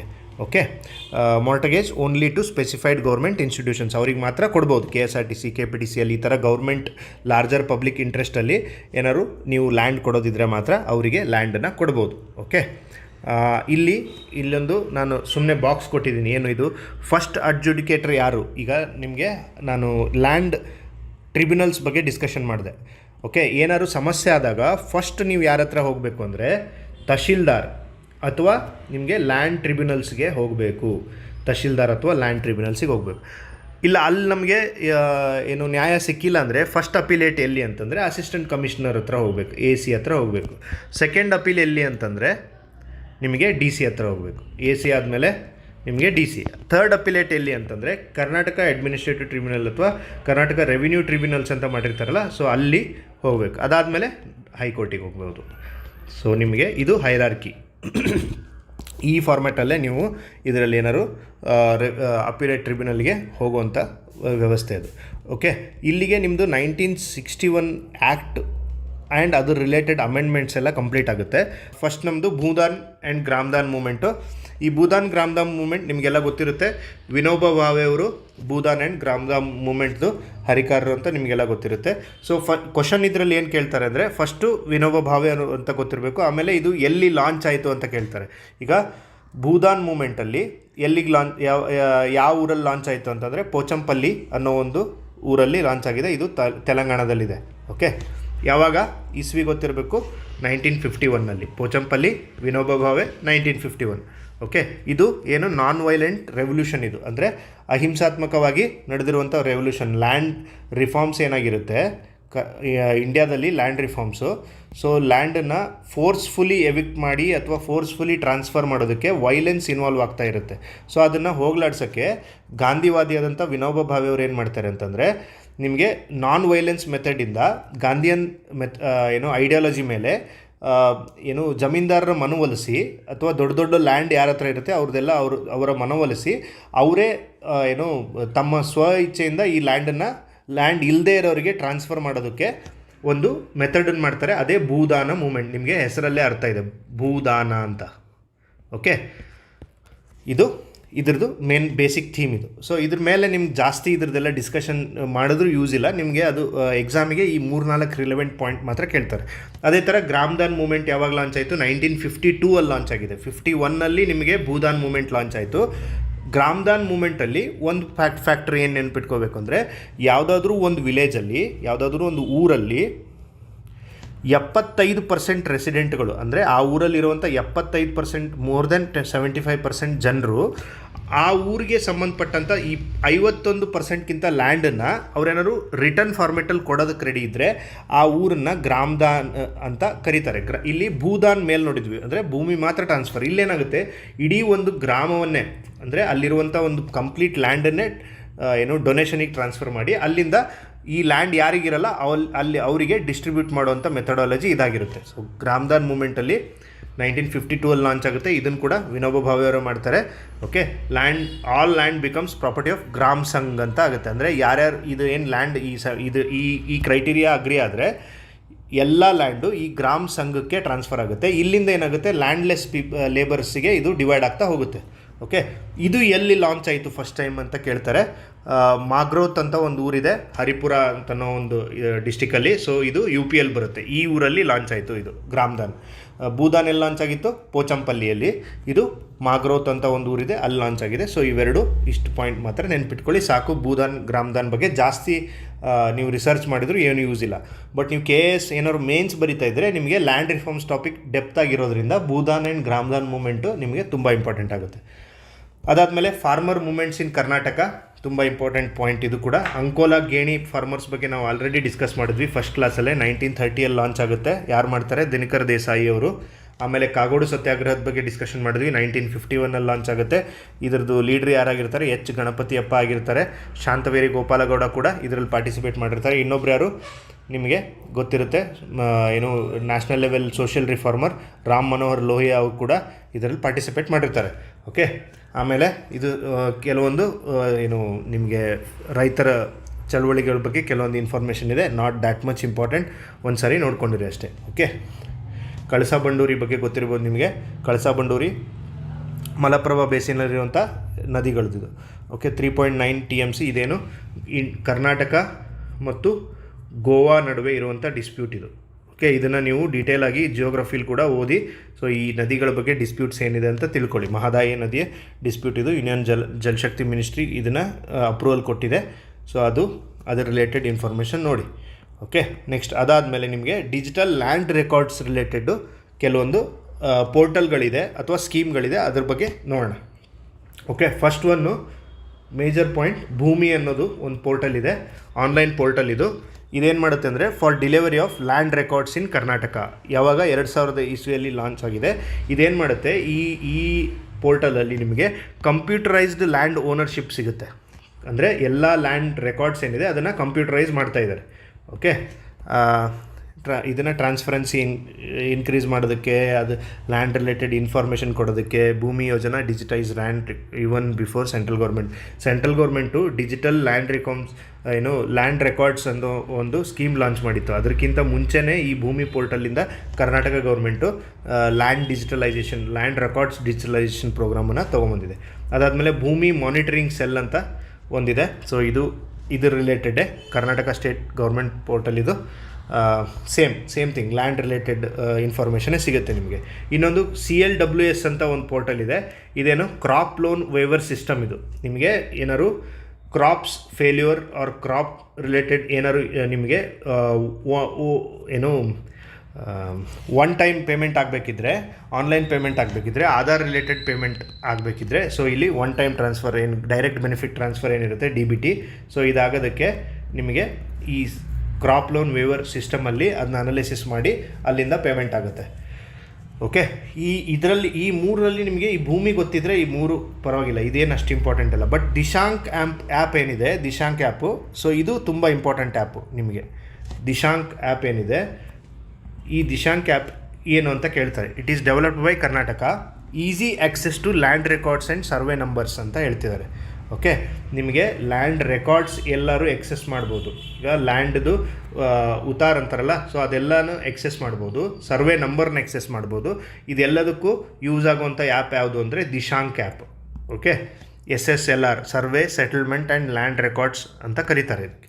ಓಕೆ, ನೆಕ್ಸ್ಟ್ ಅದಾದಮೇಲೆ ಕಾವೇರಿ ಪೋರ್ಟಲ್. ನಿಮಗೆ ಕಾವೇರಿ 2.0 ಬಗ್ಗೆ ಕೂಡ ಎಕ್ಸಾಮಲ್ಲಿ ಕ್ವಶನ್ ಕೇಳಿದ್ದಾರೆ. ಕಾವೇರಿ 2.0 ಬಗ್ಗೆ ಕ್ವಶನ್ ಕೇಳಿದ್ದಾರೆ. ಕಾವೇರಿ ಪೋರ್ಟಲ್ ಯಾವುದಕ್ಕೆ? Property registration and marriage registration platform ಇದು. Property registration and marriage registration platform ಇದು Kaveri. Okay, next Bhoomi bank, design to simply lending process for land owning farmers ಅಂತ ಹೇಳ್ತಿದ್ದಾರೆ.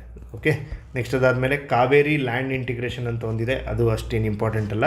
ಆಧಾರ್ ಇಂಟಿಗ್ರೇಷನ್ ಅದು ಕೂಡ ಅಷ್ಟು ಇಂಪಾರ್ಟೆಂಟ್ ಅಲ್ಲ. ನಿಮಗೆ ಇದರಲ್ಲಿ ಭೂಮಿ ಪೋರ್ಟಲ್ ಇಂಪಾರ್ಟೆಂಟು, ಅದಾದಮೇಲೆ Dishank app important, Kaveri portal important. Okay, next ಅದಾದಮೇಲೆ ಭೂಮಿ ಪೋರ್ಟಲ್ ಬಗ್ಗೆ ಇನ್ಫಾರ್ಮೇಷನ್ ಕೊಟ್ಟಿದ್ದಾರೆ, ಅಷ್ಟು ಇಂಪಾರ್ಟೆಂಟ್ ಅಲ್ಲ ನಿಮಗೆ. ಸೊ ಒಂದು ಸಾರಿ ನೋಡ್ಕೊಳ್ಳಿ ಅಷ್ಟೇ ಇದನ್ನು ಈ PDF ಅಲ್ಲಿ. ಆಮೇಲೆ ನೆಕ್ಸ್ಟ್ ಪಾಯಿಂಟ್ ಯಾವುದು ಅಂದರೆ ಸ್ವಾಮಿತ್ವ ಸ್ಕೀಮ್ ಏನಿದೆ, ಇದು ಯಾರು ಲಾಂಚ್ ಮಾಡಿದ್ದಾರೆ ಅಂದರೆ ಮಿನಿಸ್ಟ್ರಿ ಆಫ್ ಪಂಚಾಯತ್ ರಾಜ್ ಅವರು ಲಾಂಚ್ ಮಾಡಿರುವಂಥ ಸ್ಕೀಮ್ ಇದು, ಸ್ವಾಮಿತ್ವ ಸ್ಕೀಮ್. ಓಕೆ, ಇದನ್ನು ಸರ್ವೆ ಆಫ್ ಇಂಡಿಯಾ ಮಾಡೋದಕ್ಕೆ ಲಾಂಚ್ ಮಾಡಿರುವಂಥದ್ದು. Collaborative effort of ministry of panchayat Raj, state panchayat Raj departments, state revenue departments along with survey of India ಅಂತ ಹೇಳ್ತಿದ್ದಾರೆ. ಸೊ ಇದು ಯಾವ ಮಿನಿಸ್ಟ್ರಿ ಸ್ಕೀಮ್ ಅಂತಂದರೆ ಪಂಚಾಯತ್ ರಾಜ್ ಅಂತ ನೆನ್ಪಿಟ್ಕೊಳ್ಳಿ. ಓಕೆ, ಏನಿದು ಅಂತಂದರೆ ಟೆಕ್ನಾಲಜಿ ಯಾವ್ದಾವ್ದು ಇನ್ವಾಲ್ವ್ ಮಾಡಿದ್ದಾರೆ, ಡ್ರೋನ್ ಟೆಕ್ನಾಲಜಿ ಇನ್ವಾಲ್ವ್ ಮಾಡಿ ಕಂಟಿನ್ಯೂಸ್ ಆಪ್ರೇಟಿಂಗ್ ರೆಫರೆನ್ಸ್ ಸ್ಟೇಷನ್ ಅಂತ ಒಂದು ಟೆಕ್ನಾಲಜಿನ ಇನ್ವಾಲ್ವ್ ಮಾಡಿದ್ದಾರೆ. ಇದರಲ್ಲಿ ಏನು ಮಾಡ್ತಾರೆ ಅಂತಂದರೆ ನಿಮಗೆ ಈ ಸ್ವಾಮಿತ್ವ ಸ್ಕೀಮಲ್ಲಿ ಮೇನ್ ಇದರ ಆಬ್ಜೆಕ್ಟಿವ್ ಏನು ಅಂತಂದರೆ ಇದನ್ನು ಲೀಗಲ್ ರೈಟ್ಸನ್ನು ಕೊಡುತ್ತೆ ಒಂದು ಲ್ಯಾಂಡ್ ಮೇಲೆ. ಈಗ ರೂರಲ್ ಏರಿಯಾದಲ್ಲಿ ನಿಮಗೆ ಲ್ಯಾಂಡ್ ರೆಕಾರ್ಡ್ಸ್ ಎಲ್ಲ ಕರೆಕ್ಟಾಗಿ ಮೇಂಟೆನೆನ್ಸ್ ಆಗಿರಲ್ಲ. ಈಗ ಆ ಲ್ಯಾಂಡ್ ರೆಕಾರ್ಡ್ಸನ್ನೆಲ್ಲ ಡಿಜಿಟೈಸ್ ಮಾಡಿ ಅದನ್ನು ಲೀಗಲ್ ರೈಟ್ಸ್ ಕೊಡುತ್ತೆ ಜನರಿಗೆ. ಸೊ ಆ ಲ್ಯಾಂಡ್ ಮೇಲೆ ಇವ್ರದ್ದೇ ಪ್ರಾಪರ್ಟಿ ಹಕ್ಕು ಅಂತ. ಸೊ ಅದನ್ನು ಈ ಡ್ರೋನ್ ಟೆಕ್ನಾಲಜಿ ಮತ್ತು CORS ಟೆಕ್ನಾಲಜಿ ಎಲ್ಲ ಯೂಸ್ ಮಾಡಿ ಒಂದು ಇದು ಕೊಡುತ್ತೆ. Okay, aims integrated property validation solution for rural India ಅಂತ ಹೇಳ್ತಿದ್ದಾರೆ. ಸೊ ಇದನ್ನು ಎಲ್ಲ ಪ್ರಾಪರ್ಟಿ ರಿಲೇಟೆಡ್ ಏನು ಥಿಂಗ್ಸ್ ಇದೆ ಅದನ್ನೆಲ್ಲ ಜಿಯೋ ಟ್ಯಾಗಿಂಗ್ ಮಾಡಿ, ಆಮೇಲೆ ನಿಮಗೆ ಈ ಥರ ಟೆಕ್ನಾಲಜೀಸನ್ನೆಲ್ಲ ಯೂಸ್ ಮಾಡಿ ಈ ಲ್ಯಾಂಡ್ ಇವರಿಗೆ ಸೇರಿದ್ದು ಅಂತ ಏನಾದ್ರು ಇದನ್ನು ಮಾಡಿಬಿಟ್ರೆ ಏನಾಗುತ್ತೆ, ಡಿಜಿಟಲ್ ಲ್ಯಾಂಡ್ ರೆಕಾರ್ಡ್ಸ್ ಕ್ರಿಯೇಟ್ ಆಗುತ್ತೆ. ಅಲ್ಲಿಂದ ಈ ಲ್ಯಾಂಡ್ ಮೇಲೆ ಇದನ್ನು ಕೊಲ್ಯಾಟ್ರಲ್ ಆಗಿ ಯೂಸ್ ಮಾಡಿಕೊಂಡು ಸಾಲ ತೊಗೋಬೋದು, ಅಥವಾ ಈ ಲ್ಯಾಂಡ್ ಮೇಲೆ ಓನರ್ಶಿಪ್ ಕ್ಲಾರಿಟಿ ಬರುತ್ತೆ, ಡಿಸ್ಪ್ಯೂಟ್ಸ್ ಎಲ್ಲ ಕಡಿಮೆ ಆಗುತ್ತೆ. ಈ ಎಲ್ಲ ಒಂದು ರೀಸನಿಂದ ಈ ಆ್ಯಕ್ಟನ್ನು ಈ ಸ್ಕೀಮನ್ನು ತೊಗೊಂಬಂದಿದ್ದಾರೆ. Okay, maps land parcels in rural indented area phase wise implement ಮಾಡ್ತಾರೆ. ಇದನ್ನು ಕರ್ನಾಟಕದಲ್ಲಿ ಸ್ವಾಮಿತ್ವ ಯೋಜನೆ ಅಂತ ಕರೀತಾರೆ. ಓಕೆ, ಇದು ಸ್ವಾಮಿತ್ವ ಸ್ಕೀಮ್ದು ಸಿಂಪಲ್ ಎಕ್ಸ್ಪ್ಲನೇಷನ್. ಅದಾದಮೇಲೆ ಸ್ವಾವಲಂಬಿ ಯೋಜನೆ ಅಂತ ಕರ್ನಾಟಕದ್ದೊಂದಿದೆ, ಇಂಪ್ಲಿಮೆಂಟೆಡ್ ಫಾರ್ ಲ್ಯಾಂಡ್ ಮೆಜರ್ಮೆಂಟ್ಸ್, ಪೋಡಿ ಲ್ಯಾಂಡ್ ಕನ್ವರ್ಷನ್ಸ್ ಆ್ಯಂಡ್ ಕಂಟ್ರೋಲ್ ಅಂತ ಹೇಳ್ತಿದ್ದಾರೆ. ಸೊ ಲ್ಯಾಂಡ್ ಮೆಜರ್ಮೆಂಟ್ ಅದನ್ನೆಲ್ಲ ಮಾಡೋದಕ್ಕೆ ಸ್ವಾವಲಂಬಿ ಯೋಜನೆ ಅಂತ ತಂದಿದ್ದಾರೆ. ಅಷ್ಟು ಮಾತ್ರ ನೆನ್ಪಿಟ್ಕೊಳ್ಳಿ. ಇಷ್ಟೆಲ್ಲ ಡೆಪ್ತಲ್ಲಿ ಓಲ್ಡ್ ಸ್ಕೀಮ್ಸ್ನೆಲ್ಲ ಕೇಳಲ್ಲ. ಓಕೆ, ಆಮೇಲೆ ಇದೆಲ್ಲ ನಿಮ್ಗೆ ಗೊತ್ತಾಗುತ್ತೆ. ಇದನ್ನೊಂದು ಸಾರಿ ಓದ್ಕೊಳ್ಳಿ, ಎಷ್ಟು ಇಂಪಾರ್ಟೆಂಟ್ ಇಲ್ಲ. ಇವೆರಡು ಸ್ಕೀಮ್ಗಳು ತುಂಬ ಇಂಪಾರ್ಟೆಂಟ್. ಆಮೇಲೆ ನೆಕ್ಸ್ಟ್ ಇಂಪಾರ್ಟೆಂಟ್ ಏನು ಅಂತಂದರೆ, ನಿಮಗೆ ಕ್ವಿಕ್ಕಾಗಿ ಒಂದು ಸಾರಿ ಈ ಪೂರ್ತಿ ಲ್ಯಾಂಡ್ ರಿಫಾರ್ಮ್ಸಲ್ಲಿ ಬಂದಂಥ ಪರ್ಸ್ನಾಲಿಟೀಸ್ ಬಗ್ಗೆ ಡಿಸ್ಕಷನ್ ಮಾಡೋಣ. ಓಕೆ, ನಾವೀಗ ಮೇಜರ್ ಟಾಪಿಕ್ಸ್ ಏನಿದೆ ಲ್ಯಾಂಡ್ ರಿಫಾರ್ಮ್ಸ್ದು ಅದನ್ನೆಲ್ಲ ಕಂಪ್ಲೀಟ್ ಮಾಡಿದ್ದೀವಿ. ಕ್ವಿಕ್ಕಾಗಿ ಈಗ ಕಾರ್ನ್ವಾಲಿಸ್ ಬಂದರು. ನಾವು ಪರ್ಮನೆಂಟ್ ಸೆಟಲ್ಮೆಂಟ್ 1973 ಅಂತ 1793 ಅಂತ ಡಿಸ್ಕಷನ್ ಮಾಡಿದ್ವಿ. ಸೊ ಇದ್ರ ಬಗ್ಗೆ ಈ ಥರ ಡಿಸ್ಕಷನ್ ಮಾಡೋಣ. ಕಾರ್ನ್ವಾಲಿಸ್ ಏನು ಜಮೀನ್ದಾರಿ ಸಿಸ್ಟಮ್ ತೊಗೊಂಬಂದವರು 1793 ಪರ್ಮನೆಂಟ್ ಸೆಟಲ್ಮೆಂಟ್ ಅಂತ ಕರಿತಿದ್ರು. Next capital Alexander read and Thomas Munro ಏನು ಮಾಡಿದರು, ಇವರು ರೈತವಾರಿ ಸಿಸ್ಟಮನ್ನು ತೊಗೊಂಬಂದರು. ಯಾವಾಗ 1820 ಟೈಮಲ್ಲಿ, ಎಲ್ಲಿ ಮದ್ರಾಸ್ ರೀಜನಲ್ಲಿ. ಓಕೆ, ಮೈಸೂರು ರೀಜನ್ ಕೂಡ ರೈತವಾರಿ ಸಿಸ್ಟಮಿಗೆ ಒಳಪಟ್ಟಿತ್ತು ಡ್ಯೂರಿಂಗ್ ಕಮಿಷನರ್ಸ್ ಎರಾ. ಓಕೆ, ಅದಾದಮೇಲೆ ಹಾಲ್ಟ್ ಮೆಕೆನ್ಸಿ ಮಹಲ್ವಾರಿ ಸಿಸ್ಟಮನ್ನು ತೊಗೊಂಬಂದವರು 1822. ಓಕೆ, ವಿಲಿಯಂ ಬೆಂಟಿಕ್ ಟೈಮಲ್ಲಿ ಮಹಲ್ವಾರಿ ಸಿಸ್ಟಮ್ ಬರುತ್ತೆ. ಅದಾದಮೇಲೆ ಚಿಕ್ಕದೇವರಾಜ ಒಡೆಯರ್ ಏನು ಮಾಡ್ತಾರೆ, ಸೆಂಟ್ರಲೈಸ್ಡ್ ಲ್ಯಾಂಡ್ ಅಡ್ಮಿನಿಸ್ಟ್ರೇಷನ್ ಮಾಡ್ತಾರೆ. All farmers becomes tenants. Okay, owner ಯಾರು ಇರ್ತಾರೆ, ಚಿಕ್ಕದೇವರಾಜ ಒಡೆಯರ್ ಡೈನಾಸ್ಟಿ, ಅಂದರೆ ಸ್ಟೇಟ್ ರೂಲಿಂಗ್ ಪ್ರಾಪರ್ಟಿ ಇರುತ್ತೆ. ಟಿಪ್ಪು ಸುಲ್ತಾನ್ ಟೈಮಲ್ಲಿ ಲ್ಯಾಂಡ್ ಟು ಗೇಣಿ ಫಾರ್ಮರ್ಸಿ ಕೊಡ್ತಾರೆ. ಅಮಾಲ್ದಾರ್ ಅಂತ ಪೋಸ್ಟು ರೆವಿನ್ಯೂ ಕಲೆಕ್ಟ್ ಮಾಡೋದಕ್ಕೆ ಕ್ರಿಯೇಟ್ ಮಾಡಿರ್ತಾರೆ. ದಿವಾನ್ ಪೂರ್ಣಯ್ಯ ಟೈಮಲ್ಲಿ ಮತ್ತೆ ಪಾಲಿಗರ್ಸ್ದು ಹಾವಳಿ ಜಾಸ್ತಿ ಆಗುತ್ತೆ. ಆಮೇಲೆ ದಿನಕರ್ ದೇಸಾಯಿ ಅವರು 1930 ಅಂಕೋಲಾದಲ್ಲಿ ರೈತರ ಸತ್ಯಾಗ್ರಹ ಏನಾಗುತ್ತೆ ಅದರದ್ದು ಲೀಡರ್ಶಿಪ್ ವಹಿಸಿರ್ತಾರೆ. Vinoba Bhave related to Bhoodan and Gramdan movement. Okay, JC Kumarappa committee, Congress agrarian reforms committee ಅಂತ ಕರೀತಾರೆ. ಇದಕ್ಕೆ 1949 ಫಾರ್ಮ್ ಮಾಡಿರ್ತಾರೆ. Also called as GC Kumarappa ಅಂತ ಕರೀತಾರೆ. BD ಜತ್ತಿ ಕಮಿಟಿ, ಇದನ್ನು ಕೂಡ ಡಿಸ್ಕಷನ್ ಮಾಡಿದ್ವಿ. Mysuru tenancy and agri land act committee ಅಂತ ಕರೀತಾರೆ ಇದಕ್ಕೆ. So BD Jatti committee recommendation ಪ್ರಕಾರನೇ ನಮಗೆ 1961 ಲ್ಯಾಂಡ್ ರಿಫಾರ್ಮ್ಸ್ ಆ್ಯಕ್ಟ್ ಕರ್ನಾಟಕದಲ್ಲಿ ಬರುತ್ತೆ. Kadidal Manjappa land reforms act ಟೈಮಲ್ಲಿ ರೆವಿನ್ಯೂ ಮಿನಿಸ್ಟರ್ ಇರ್ತಾರೆ. ಇದು ಬಿಲ್ ತೊಗೊಂಬರ್ತಾರೆ 1958. ಸೊ ದೇವರಾಜ ಅರಸ್ಗೆ 1974 ಅಮೆಂಡ್ಮೆಂಟ್ ಆ್ಯಕ್ಟ್ ತೊಗೊಂಬರ್ತಾರೆ. ಟಿಲ್ಲರ್ ಇಸ್ ದ ಓನರ್ ಅಂತ ಹೇಳಿದವರು ದೇವರಾಜ ಅರಸ್ ಟೈಮಲ್ಲಿ. ಆಮೇಲೆ HS ರುದ್ರಪ್ಪ ಅನ್ನೋರು led Shivamogga sugar cane growers association ಇದಿದೆ, ಇವರು ಇದನ್ನು ಲೀಡ್ ಮಾಡ್ತಾರೆ. ಆಮೇಲೆ ಶಾಂತವೇರಿ ಗೋಪಾಲಗೌಡ ಇವರು ಕಾಗೋಡು ಸತ್ಯಾಗ್ರಹದಲ್ಲಿ ಪಾರ್ಟಿಸಿಪೇಟ್ ಮಾಡಿರ್ತಾರೆ. ಗಣಪತಿಯಪ್ಪ ಅನ್ನೋರು ಕಾಗೋಡು ಸತ್ಯಾಗ್ರಹದ ಲೀಡರ್ ಆಗಿರ್ತಾರೆ. KC Reddy Karnataka first chief minister to make effort to land reforms in Karnataka. ಇಷ್ಟು ನಾವು ಗುಂಡಪ್ಪಗೌಡ ಕಮಿಟಿ ಬಗ್ಗೆ ಕೂಡ ಡಿಸ್ಕಷನ್ ಮಾಡಿದ್ದೀವಿ. ಅದಾದಮೇಲೆ ನಿಮಗೆ ಇಂಪಾರ್ಟೆಂಟ್ ಇಸ್ವಿಗಳನ್ನೂ ಕೂಡ ಇದರಲ್ಲಿ ಲಿಸ್ಟ್ ಔಟ್ ಮಾಡಿದ್ದೀನಿ. ಸೊ ಇದೆಲ್ಲ ನಿಮಗೆ ಕ್ವಿಕ್ ರಿವಿಷನಿಗೆ ಒಂದು ನೋಟ್ಸ್ ಕೂಡ ಇದರಲ್ಲಿ ಪ್ರೊವೈಡ್ ಮಾಡಲಾಗಿದೆ. ಸೊ ಇಲ್ಲಿಗೆ ಲ್ಯಾಂಡ್ ರಿಫಾರ್ಮ್ಸ್ ನಮ್ಮದು ಕಂಪ್ಲೀಟ್ ಆಗುತ್ತೆ. ನೆಕ್ಸ್ಟ್ ಏನು ಮಾಡೋಣ ಅಂದರೆ, ನೆಕ್ಸ್ಟ್ ಇನ್ನೊಂದು ಲ್ಯಾಂಡ್ ರಿಫಾರ್ಮ್ಸ್ ಆದಮೇಲೆ ಗ್ರೂಪ್ C ಎಕ್ಸ್ಟ್ರಾ ಸಿಲೆಬಸ್ಸಲ್ಲಿ ಇನ್ನೊಂದೇನು ಟಾಪಿಕ್ ಇದೆ. ಸೊ ಈ ಕೋಆಪರೇಟಿವ್ ಸೊಸೈಟೀಸ್ ಅಥವಾ ಪಂಚಾಯತ್ ರಾಜ್ ಇದರಲ್ಲಿ ಯಾವುದಾದ್ರು ಒಂದು ಟಾಪಿಕನ್ನು ನೆಕ್ಸ್ಟ್ ಕ್ಲಾಸಲ್ಲಿ ತೊಗೊಂಬರ್ತೀವಿ. So group C complete syllabus ಏನಿದೆ 8 ಎಕ್ಸ್ಟ್ರಾ ಟಾಪಿಕ್ಸ್ ಇದೆ ಅಂತ ನಾನು ಕ್ಲಾಸ್ 1ನಲ್ಲೇ ತೋರಿಸಿದ್ದೆ. ಸೊ ಈ 8 ಎಕ್ಸ್ಟ್ರಾ ಟಾಪಿಕ್ಸನ್ನು ಕಂಪ್ಲೀಟಾಗಿ ಕಾಂಪ್ರಿಹೆನ್ಸಿವ್ ಆಗಿ ಈ ಥರ ಹ್ಯಾಂಡ್ ರಿಟನ್ ನೋಟ್ಸ್ ಫಾರ್ಮ್ಯಾಟಲ್ಲಿ ಕವರ್ ಮಾಡಿಕೊಡ್ತೀವಿ. ವಿಡಿಯೋ ಇಷ್ಟ ಆಗಿದ್ದರೆ ಲೈಕ್ ಮಾಡಿ, ಕಮೆಂಟ್ ಮಾಡಿ. Thank you.